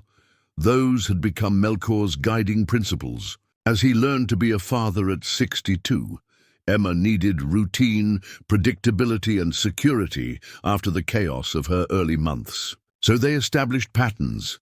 Morning walks in the stroller through the forest trails he had once hiked alone, afternoon naps that gave him time to research child development and parenting techniques, evening playtime before bath and bedtime. Stories.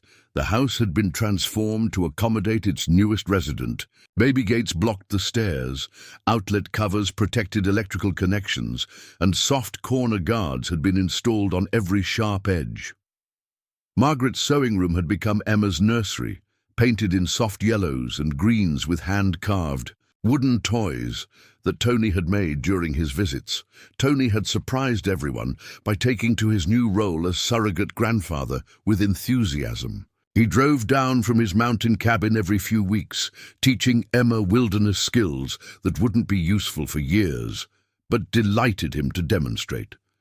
She could identify bird calls, recognize animal tracks, and had already shown an unusual fearlessness around the forest creatures that occasionally wandered into the yard. "She's got the ranger gene," Tony declared, after watching 8-month-old Emma fearlessly approach a deer that had come to eat apples from their tree.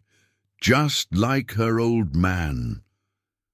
The comment had struck Melchior deeply, highlighting how completely Emma had become integrated into his sense of self. He no longer thought of himself as a widower caring for an orphaned child. He was Emma's father, with all the identity shift that entailed. Detective Morrison had become another regular presence in their lives, though his visits were social rather than professional. The Torres case had earned him a promotion to lieutenant, and he had used his new influence to ensure that Emma's safety remained a priority, even after the immediate threats had been neutralized. "We're still tracking down associates of Derek and Torres," he had warned Melchior during a recent visit. "Most of them are in custody or hiding, but a few are still unaccounted for. We maintain periodic surveillance on your house, just to be safe." The surveillance was discreet enough that Melchior rarely noticed it, but knowing it was there provided peace of mind. Emma's safety remained his primary concern, even as the likelihood of retaliation decreased with each passing month. The financial aspects of single parenthood had required significant adjustments.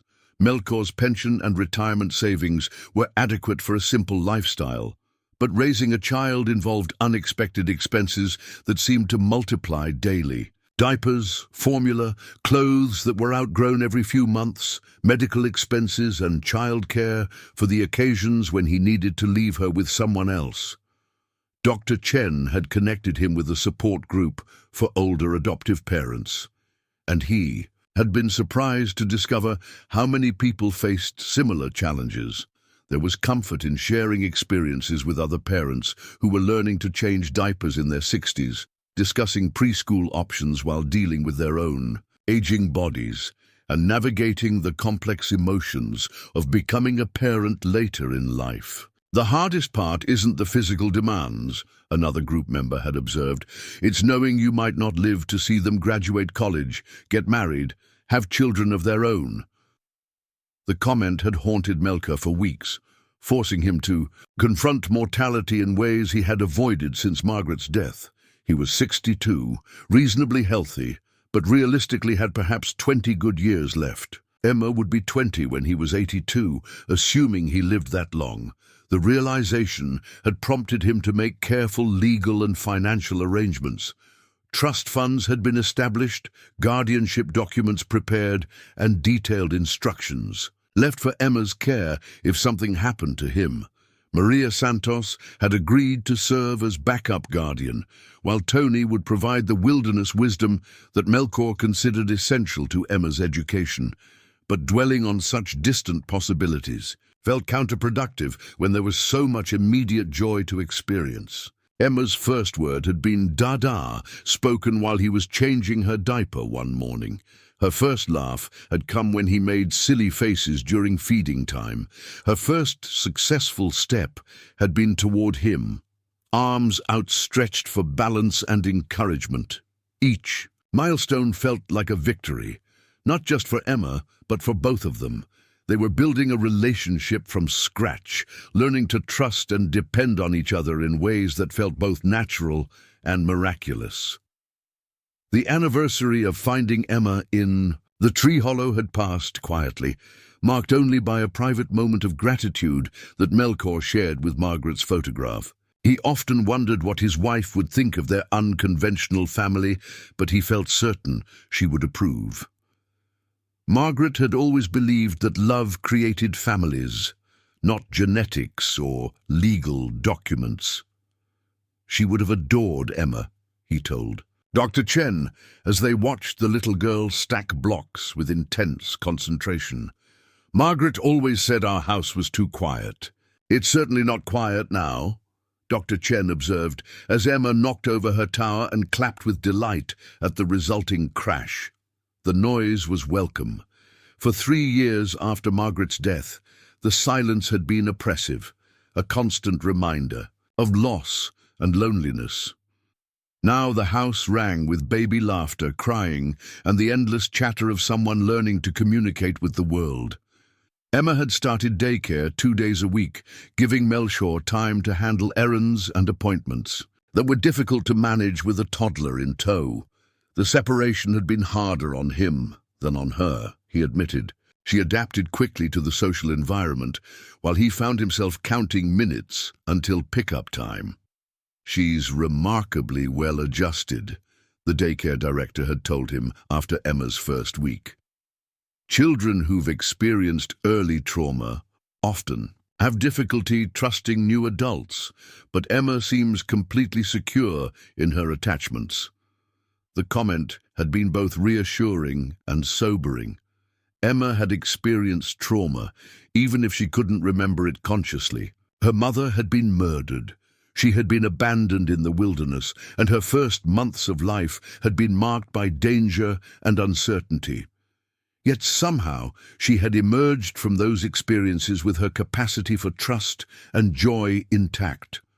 Perhaps it was because she had been so young when the trauma occurred, or perhaps it was because she had been surrounded by people determined to protect and love her. Whatever the reason, Emma showed no signs of the developmental delays or attachment disorders that often affected children with similar histories.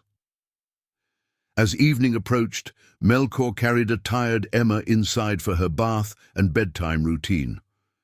She splashed happily in the water, playing with floating toys while he sang the lullabies that Margaret had once hummed around the house. The melodies felt rusty at first, but they were coming back to him, muscle memory from a happier time after. The bath, he dressed her in pajamas decorated with woodland animals, a gift from Tony that seemed appropriate for a child who had been found in a tree. Emma's eyelids were growing heavy as he carried her to the rocking chair beside her crib, a piece of furniture he had refinished from the attic where it had waited unused for decades. "Story time," he said softly, opening a picture book about a lost bunny who found a new family. It was one of many books that depicted non-traditional families, carefully selected to help Emma understand that families came in many forms. But as he read, Emma's attention drifted to the window where evening light filtered through the trees. She pointed toward the forest, babbling softly in the private language that only she understood. "Trees," Melchior said, following her gaze. "That's where Daddy found you, little one, in the big oak tree." He had wondered how much to tell her about her origins as she grew older. The truth was complicated, involving murder and conspiracy and adult failures that no child should have to understand. But the basic facts could be shared in age-appropriate ways. Her birth mother had loved her very much. She had been found by someone who chose to care for her, and she was safe now with people who would never let anyone hurt her.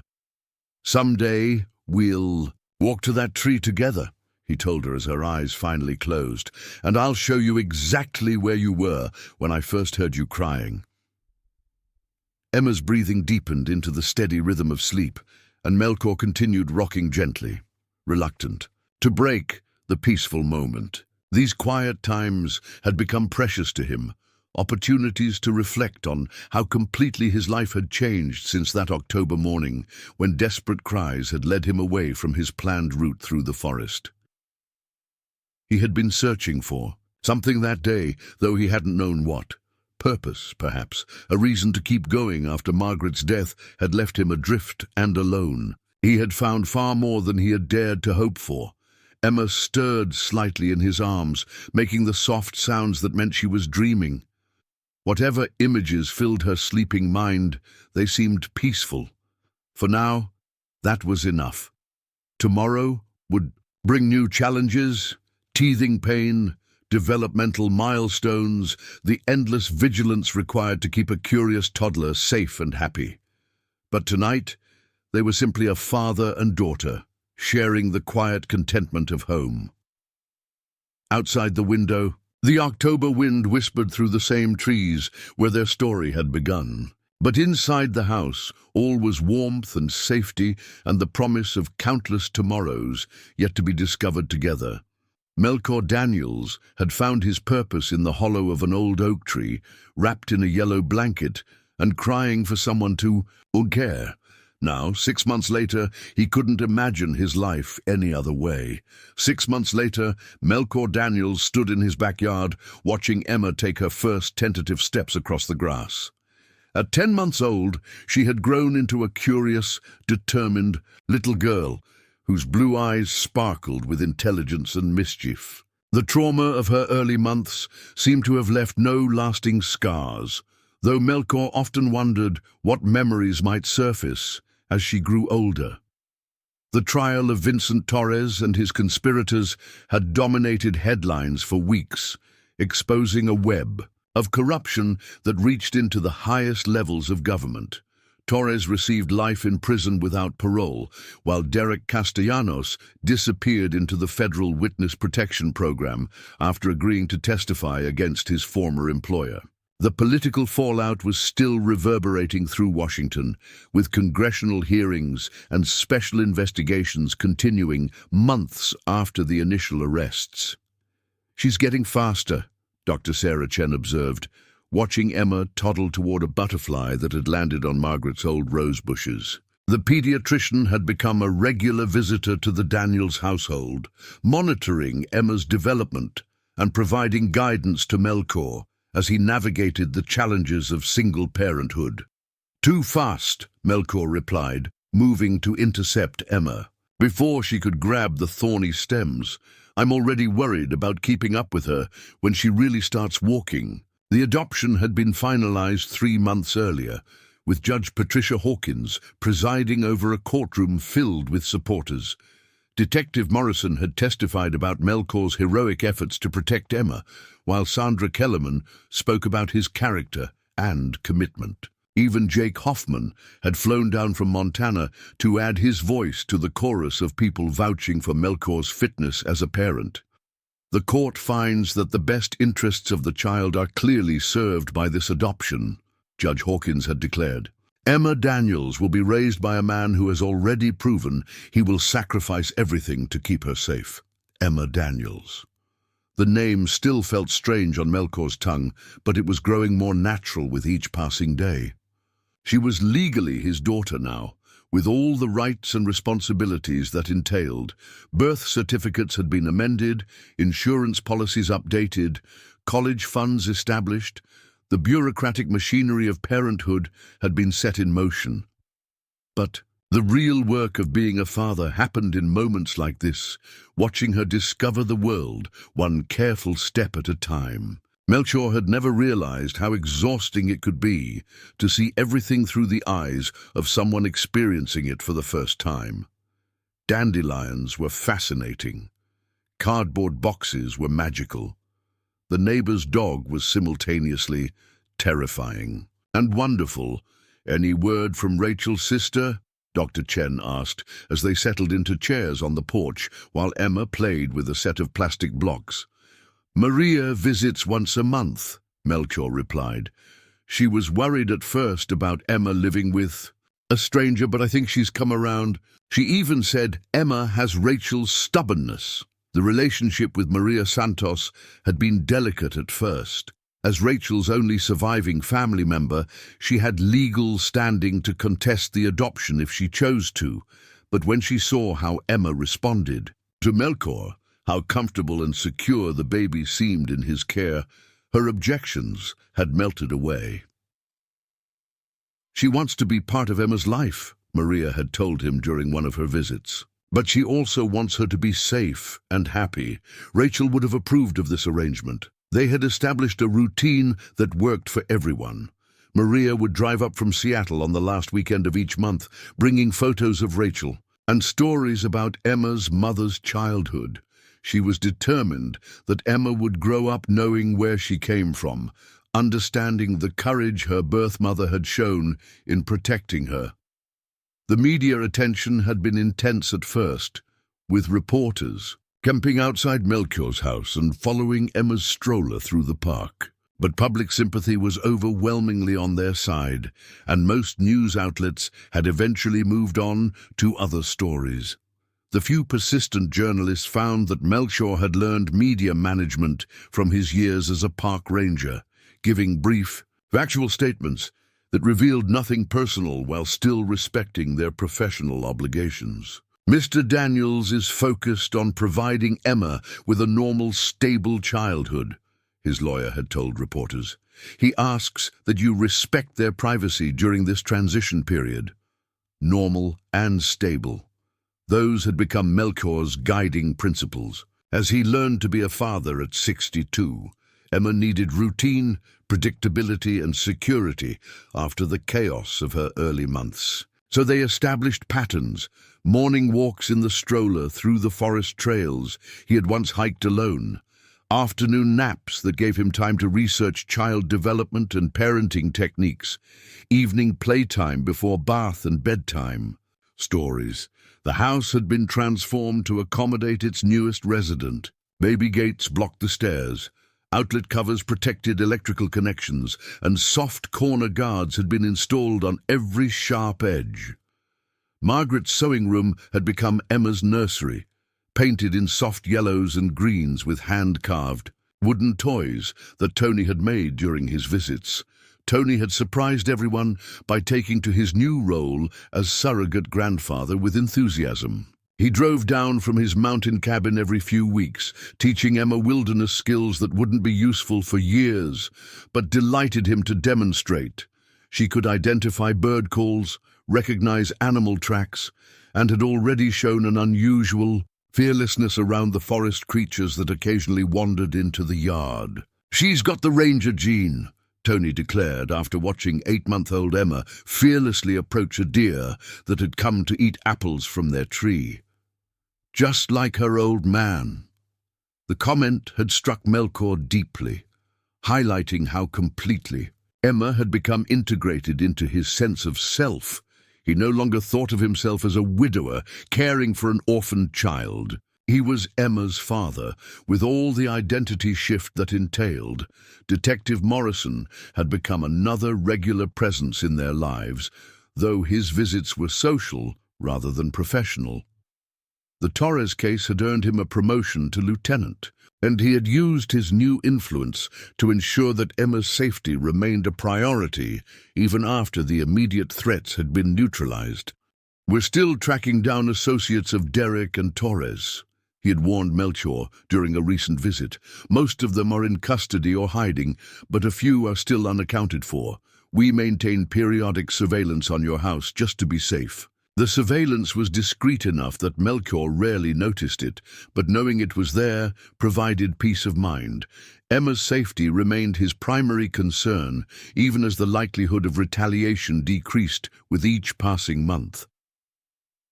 The financial aspects of single parenthood had required significant adjustments. Melchior's pension and retirement savings were adequate for a simple lifestyle, but raising a child involved unexpected expenses that seemed to multiply daily. Diapers, formula, clothes that were outgrown every few months, medical expenses and childcare for the occasions when he needed to leave her with someone else. Dr. Chen had connected him with a support group for older adoptive parents, and he had been surprised to discover how many people faced similar challenges.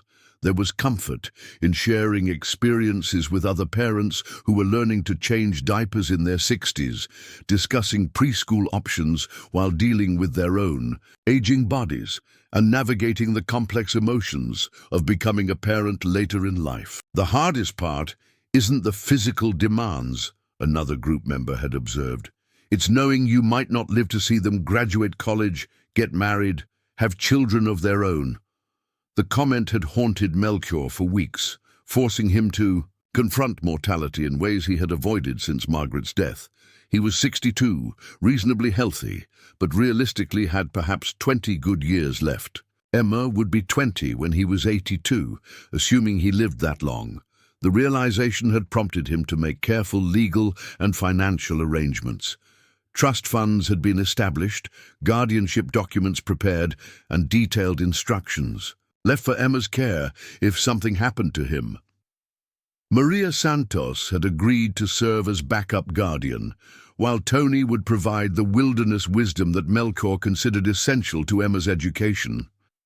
But dwelling on such distant possibilities felt counterproductive when there was so much immediate joy to experience. Emma's first word had been "Dada," spoken while he was changing her diaper one morning. Her first laugh had come when he made silly faces during feeding time. Her first successful step had been toward him, arms outstretched for balance and encouragement. Each milestone felt like a victory, not just for Emma, but for both of them.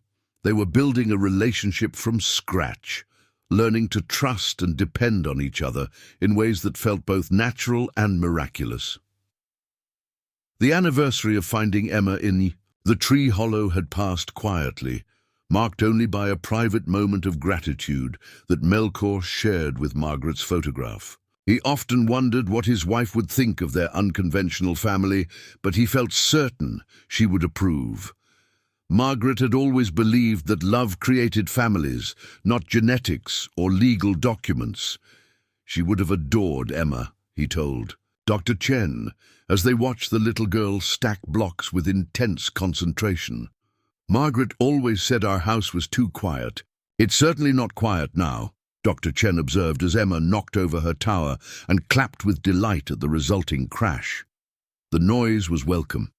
For 3 years after Margaret's death, the silence had been oppressive, a constant reminder. of loss and loneliness. Now, the house rang with baby laughter, crying, and the endless chatter of someone learning to communicate with the world. Emma had started daycare 2 days a week, giving Melchior time to handle errands and appointments that were difficult to manage with a toddler in tow. The separation had been harder on him than on her, he admitted. She adapted quickly to the social environment, while he found himself counting minutes until pickup time. "She's remarkably well adjusted," the daycare director had told him after Emma's first week.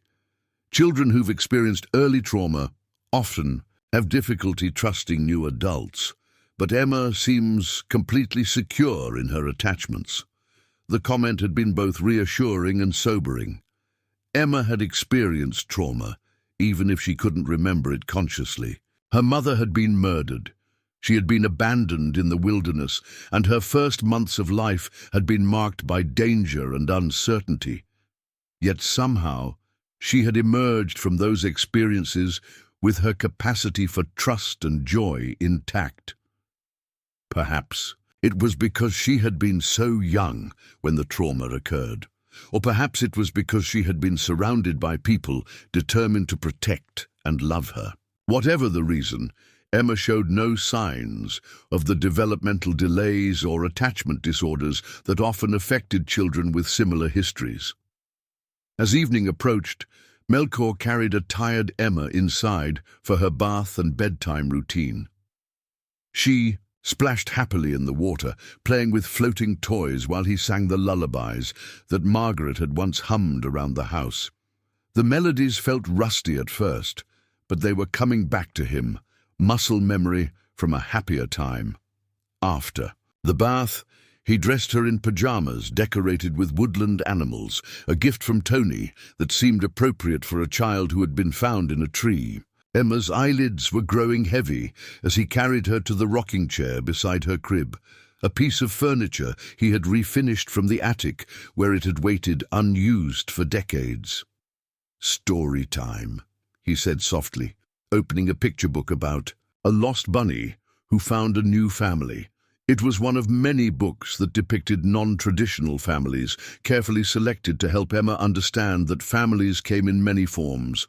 But as he read, Emma's attention drifted to the window where evening light filtered through the trees. She pointed toward the forest, babbling softly in the private language that only she understood. "Trees," Melchior said, following her gaze. "That's where Daddy found you, little one, in the big oak tree." He had wondered how much to tell her about her origins as she grew older. The truth was complicated, involving murder and conspiracy and adult failures that no child should have to understand. But the basic facts could be shared in age-appropriate ways. Her birth mother had loved her very much. She had been found by someone who chose to care for her, and she was safe now with people who would never let anyone hurt her. "Someday, we'll walk to that tree together," he told her as her eyes finally closed.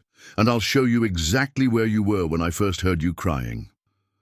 Emma's breathing deepened into the steady rhythm of sleep, and Melchior continued rocking gently, reluctant to break the peaceful moment. These quiet times had become precious to him, opportunities to reflect on how completely his life had changed since that October morning when desperate cries had led him away from his planned route through the forest. He had been searching for something that day, though he hadn't known what. Purpose, perhaps. A reason to keep going after Margaret's death had left him adrift and alone. He had found far more than he had dared to hope for. Emma stirred slightly in his arms, making the soft sounds that meant she was dreaming. Whatever images filled her sleeping mind, they seemed peaceful. For now, that was enough. Tomorrow would bring new challenges, teething pain, developmental milestones, the endless vigilance required to keep a curious toddler safe and happy. But tonight, they were simply a father and daughter sharing the quiet contentment of home. Outside the window, the October wind whispered through the same trees where their story had begun. But inside the house, all was warmth and safety and the promise of countless tomorrows yet to be discovered together. Melchior Daniels had found his purpose in the hollow of an old oak tree, wrapped in a yellow blanket and crying for someone to care. Now, 6 months later, he couldn't imagine his life any other way. 2 years had passed since that fateful October morning, and Emma Daniels was now a spirited 2-year-old with an adventurous streak that kept Melchior constantly on his toes. She had developed an uncanny ability to find trouble in the most innocent situations, whether it was trying to befriend the black bears that occasionally wandered through their yard or attempting to climb every tree she could reach. Just like her mother, Maria Santos observed during one of her monthly visits, watching Emma fearlessly approach a deer that had wandered into the garden. Rachel was the same way at that age. Absolutely no sense of danger. The comment struck Melchior as both touching and prophetic. Emma was developing personality traits that seemed to echo her birth mother's courage, though hopefully without the tragic consequences that had befallen Rachel Vasquez. The house had undergone another transformation as Emma outgrew her infant needs. The nursery had become a toddler's room, filled with books, puzzles, and art supplies. Safety gates had been moved to block access to the basement workshop, where Melchior was building Emma a custom playhouse for her upcoming 3rd birthday. Their daily routine had evolved into something that felt both structured and spontaneous. Morning walks through the forest had become nature exploration expeditions, with Emma collecting interesting rocks, leaves, and the occasional unfortunate insect that caught her attention. She had already learned to identify several bird species and could spot deer tracks in the mud with accuracy that impressed even Tony. "She's got the eye," Tony declared during his latest visit, watching Emma point out hawk nests in the tall pines. "Born ranger, just like her daddy." The observation pleased Melchior more than he cared to admit. Despite having no biological connection to Emma, he saw reflections of himself in her growing personality. Her love of the outdoors, her careful observation of wildlife, her fearless curiosity about the natural world around her. Dr. Chen continued her regular checkups, marveling at Emma's development. "She's exceeding all the normal milestones," the pediatrician reported. "Language, motor skills, social development, everything is ahead of schedule. Whatever trauma she experienced in those early months hasn't left any lasting impacts." The assessment was reassuring, though Melchior remained vigilant for signs of delayed reactions to her difficult beginning. He had read extensively about childhood trauma and knew that symptoms could emerge years later, triggered by seemingly unrelated events. But for now, Emma seemed blissfully unaware of her dramatic origins. To her, Melchior was simply Daddy, the person who made her breakfast, read her bedtime stories, and chased away the monsters that occasionally inhabited her closet at night. The legal aftermath of the Torres conspiracy had finally concluded with the last of the co-conspirators receiving prison sentences. Derek Castellanos had testified against his former associates in exchange for a reduced sentence and permanent relocation through the Witness Protection Program. Detective Morrison, now Lieutenant Morrison, assured Melchior that all known threats to Emma's safety had been neutralized. "The organization is completely dismantled," Morrison explained during a recent barbecue in Melchior's backyard. "Torres died in prison last month. Natural causes, though some of his former enemies might disagree. Derek's testimony led to arrests in 6 different countries. It's over, Mel, really over." The news brought a sense of closure that Melchior hadn't realized he needed. For 2 years, a small part of him had remained alert for danger, watching for suspicious vehicles, noting strangers who lingered too long in public places. Now finally, he could focus entirely on being Emma's father, without the shadow of past threats. Emma had started attending preschool 3 days a week, a decision that had required considerable internal debate.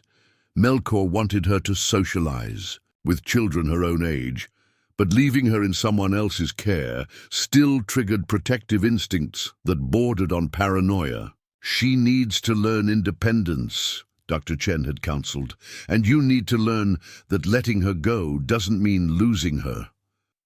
The advice proved sound. Emma thrived in the structured environment of Little Sprouts preschool, making friends with an ease that amazed her teachers. She showed particular affinity for outdoor activities and nature-based learning, often leading her classmates on expeditions to find bugs in the playground garden. "Emma has natural leadership qualities," her teacher, Mrs. Patterson, observed during a parent conference. "She's protective of younger children and shows remarkable problem-solving skills for her age." The assessment filled Melchior with pride, though he wondered how much of Emma's protective nature stemmed from her own experience of being protected by others. She seemed to intuitively understand that some people needed help, whether it was a classmate who had dropped their lunch or a bird with an injured wing. Margaret's presence remained strong in their daily life, though in ways that felt natural rather than forced. Emma had claimed Margaret's old jewelry box as her treasure chest, filling it with special rocks and feathers from their nature walks. She often asked about the pretty lady in the photographs around the house, and Melchior found himself sharing stories about Margaret's kindness, her love of animals, her terrible cooking that somehow always tasted perfect. "She would have loved you so much," he told Emma one evening as they looked through photo albums together. "And you would have loved her too." "Is she in heaven with Mama Rachel?" Emma asked with the matter-of-fact curiosity of a 2-year-old. "Yes, sweetheart. They're probably taking care of all the forest animals up there." The conversation about Emma's origins had evolved gradually as her language skills developed. Melchior had been careful to present the truth in age-appropriate terms. Mama Rachel had loved her very much but couldn't take care of her anymore, so she made sure Emma would be found by someone who could love her and keep her safe. "You found me in a tree," Emma would say proudly, as if being discovered in an oak hollow was the most natural origin story in the world. "That's right. You were crying, and I heard you, and I knew you needed help. And now you're my daddy forever. Forever and always, little one." The conversation never failed to move Melchior, reminding him how completely their lives had become intertwined. He couldn't imagine existence without Emma's laughter filling the house, her small hand in his during their forest walks, her sleepy questions about why the moon changed shapes and whether fish got cold in the winter. Financial planning had become a crucial focus as Emma grew older. College funds had been established, life insurance policies updated, and educational trusts created to ensure her future would be secure regardless of what happened to him. The money from Margaret's life insurance, which had sat untouched in savings for 3 years, now served a purpose that would have made his wife proud.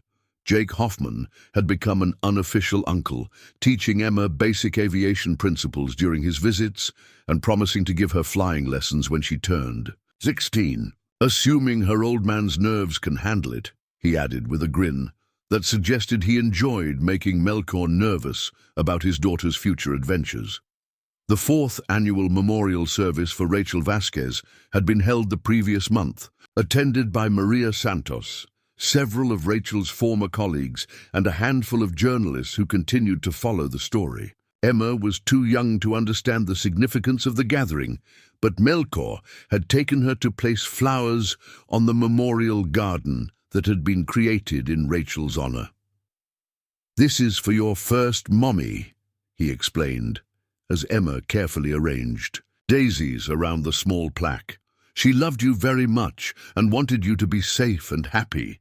Emma had nodded solemnly, then immediately became distracted by a butterfly that landed on the memorial stone. The moment perfectly captured her ability to acknowledge serious subjects while remaining grounded in the wonder of immediate experience. Physical reminders of their shared ordeal were fading with time, the scar on Melchior's hand from a cut sustained during their mountain escape was barely visible now.